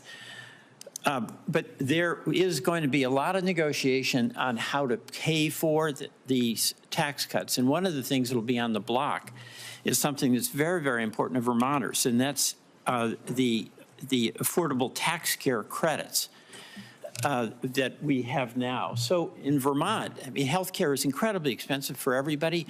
But if we have, just as an example, an electrician in Bennington, Vermont, who's making $67,000 a year, with the tax credits that are set to expire, that family would have a $700 a month increase in their health care bill. That's going to hammer them. It's like $9,000. So my question to you is, in putting together this tax proposal, where you are going to have to be making recommendations about how to pay for it, will we continue to provide this help to Vermonters, like this electrician in Brattleboro, so that he doesn't get hammered on health care premiums going well beyond what he can afford? Senator, as we discussed in your office, and I haven't had time to do my homework on this, as I think I told you that my family, friends, business colleagues, I often get sick of hearing my phrase, no data, no opinion. No, I will get up to speed. If confirmed, I will get up to this. I appreciate that, but there's a couple of things that really make a difference for working Americans in South Carolina and in Vermont. The child tax credit, when we had that, it reduced poverty for children by 50%. That's really elemental for hardworking families. In the premium support, where healthcare is just a brutal expense for employers too, by the way. So my hope is that in the design, we're going to start by making certain that we do no harm to working Vermonters and working South Carolinians, okay? Second, on the tariffs, I'm in support of the China tariffs. That is defending us against unfair trade practices by China. I'm concerned about the impact of tariffs on Canada and what that does to us in Vermont. Our major business partner, export partner, is Canada. And from what we have seen, it would raise the cost to businesses, probably cost jobs and cost to consumers. So what reassurance can we get from the Trump administration that there's going to be a do no harm policy to American consumers and Vermont workers and small businesses with a tariff policy? Senator, very, very difficult for me to isolate Vermont especially, but in terms of working Americans, I believe that President Trump understands that it's working America. He had a very unique coalition. Well, he does, and my hope the policy will reflect that. So I appreciate the opportunity to work with you on that. I look forward to working with you, and look, I think he understands that it's the affordability crisis. It is, and just the last thing, very little time, but we were talking about credit card rates for consumers. Credit card fees for our small businesses are the highest in the whole world, the highest in the whole world. Why can't we bring them down and pay what Europe pays? Our small businesses, it's like the second or third highest expense for them, and you'll have some impact there. But those costs on our small business, including those small, the pass-through businesses, I'd like to get them down and get your help in doing that. I look forward to working with you on this issue if confirmed. Thank you very much. Thank you. Thank you. Senator Marshall. Well, thank you, Chairman Crapo, Ranking Member Wyden. It's great to join the Finance Committee. As I listen around, it just seems like to me like so many of us share the same goal, that we want Americans to be prosperous. We want them to be able to live their American dream. We disagree how to get there oftentimes, but we all had this same goal, that we want Americans to be prosperous. Mr. Bessent, welcome, and congratulations on your nomination as well. I think it could be said that rural America in many ways is President Trump's base. Of the 77 million people that voted for President Trump, a lot of them came from rural America. In fact, I think I could argue that 90% of rural Americans voted for President Trump, and no one has suffered more these last 4 years than rural America has. So my questions may be geared up about that as this economy. What can we do to help Main Street, to help small businesses, and to help rural America? Now, everyone knows that you're a financial wizard, that you've been successful on Wall Street, but I just want to understand your commitment to small town America. You're from a small town. I think you understand agriculture from our conversations, and even some background in community banks. How important are community banks to those small towns, and what is your commitment to rural America? Well, Senator Marshall, I think I, again, may be one of the few Treasury Secretary nominees in recent period who occasionally listens to farm radio on XM on weekends. And I can tell you that after the Silicon Valley debacle, that farm radio was intensely focused on the potential loss of small and community banks. Yes. And they are important pillars for those communities. So I think examining in terms of what is the regulation, what is the supervision, that are they being unduly burdened, and that they are not able to help their communities. What are the supervisor? What is the supervisory edict there? And then again, as I said earlier too, I think that China has not made good on their ag purchases for 4 years. And if confirmed, next week, I would start pushing for them to resume the purchases, and then I would conference with President Trump on whether he believes that there should be a makeup provision. Thank you. I want to stay on rural America and talk about tax credits for a second. 45Z is a tax credit, and I'm not sure if you're familiar with it or not, but it would really help rural America in the standpoint that we help take some of our feedstocks, whether it's soybeans or corn, and turn it into biodiesel, renewable diesel. I think it's going to lead to a cleaner air for all of us, but it's certainly very important to rural America, and just would ask that you would look into it. But what we can't do is let China benefit from it. I really think any tax credit we have should not impact foreign entities, and just want to get a few background thoughts on this 45Z tax credit from you. Well, as we discussed in your office, and you gave me a very good overview of how the Chinese backdoor into this program. So that's obviously unacceptable. And I look forward to working with you on the 45Z. Great. And then I want to finish up probably here on the Trump tax cuts and how important it is to make them permanent. I don't understand what $4.6 trillion is, but I can tell you that families back in Kansas were able to keep about $1,000 a month in their pocket after the Trump tax cuts took effect.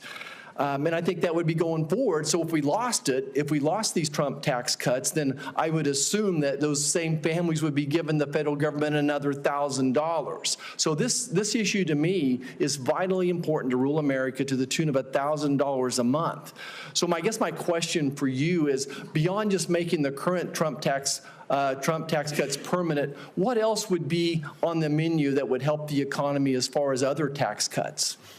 Well, I think President Trump has talked about, and it's not specifically a rural issue, but it is something that affects the lower two quintiles of the income distribution more. No tax on tips, no tax on Social Security, no tax on overtime, and perhaps making auto loans tax deductible again.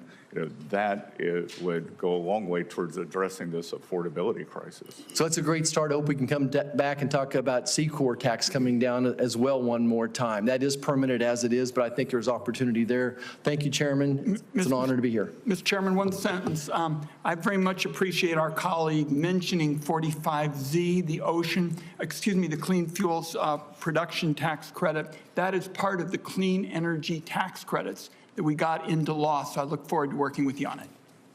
Thank you. So let me just, Mr. Bessent, so you understand how we're going here. I know it's been a long time, and thank you for your patience. We have Senator Warren next, followed by Senator Scott, and then Senator Whitehouse. And then Senator Wyden would like to ask one more question. He gets the only extra question of the day. And then he and I will probably make a few very brief remarks in wrap up, and we'll be finished at that point. Senator Warren. Thank you, Mr. Chairman, and welcome, Mr. Bessent, and welcome to your family. It's good to see everyone here today. So last month, President Trump said he supports repealing the debt limit. So do I. So there we are. Donald Trump and Elizabeth Warren are singing from the same hymnal. Mr. Bessent, let's make it a trio. Do you agree with President-elect Trump that the debt limit should be repealed? Senator Warren, first of all, I enjoyed our visit in your office and appreciate the fact that when I walked in, you said, let's talk about what we have in common, our love of Cape Cod, the Red Sox, and that addressing the affordability crisis and the housing shortage. So the debt limit is a very nuanced convention. What I would like to do is get back to you and President Trump. I'd like to do a survey of market participants with this amount of debt. It's very fragile equilibrium that we sell bonds in. Mr. Bessent, forgive me for just a minute here, because this is the question about I'm not asking you whether or not we ought to increase our debt. I'm asking a very different question, and that is whether or not we should have a statute in place that says there's a debt limit that, if we don't increase the debt limit, would cause us to default. And that's not an economic analysis. In fact, let me ask you, I understand earlier you were citing the Congressional Budget Office. Have you seen the Congressional Budget Office projections of what would happen if the United States government defaulted on its debt? That is, if we hit the debt limit and just kept on going without raising it or eliminating it? Yeah, look, Senator Warren, the United States is not going to default on its debt if I'm confirmed. But you know, I will tell you that for people who don't understand the debt limit, it might be like taking out your handbrake in your car, that you can still hit the brakes, but it's one less feature. But I thought you just said you'd never use it. So you're talking about a handbrake that appears to be there, but in fact is not connected to a braking system. It is literally never used, right? I've never pulled a handbrake going 60 miles an hour in my car. And the reason for that, I to. assume, is the enormous cost of a debt default. In fact, the Congressional Budget Office that I was asking you about a minute ago said that, or Moody's estimated, that a debt limit breach would cost the U.S. economy $12 trillion and cost 6 million people their jobs. I think this is the reason that President-elect Trump said that eliminating the debt limit is, quote, the smartest thing Congress could do. And I'd like for Congress to do the smartest thing, and that is eliminate the debt limit so we don't have this problem. Well, Senator Warren, I will tell you that once President Trump takes office, and if I'm confirmed, if he wants to eliminate the debt limit, I will work with him and you on that. Great, great, because I agree with President-elect Trump that the debt limit should be repealed. I note, however, right now that's not what congressional Republicans plan to do. Last month, they committed to raising the debt limit by another $1.5 trillion. So why do Republicans want to raise the debt ceiling? Because their plan is to shovel new tax cuts to billionaires, and that would increase the debt by more than $1 trillion just in the next 4-year period. During his first term, President Trump's only major legislative achievement was his 2017 tax cuts that mostly got sucked up by millionaires, billionaires, and giant corporations. Now, most of these cuts were good for only 8 years so that Republicans who were designing them could claim that the cost was only $2 trillion, 8 years of cuts that added $2 trillion to the debt.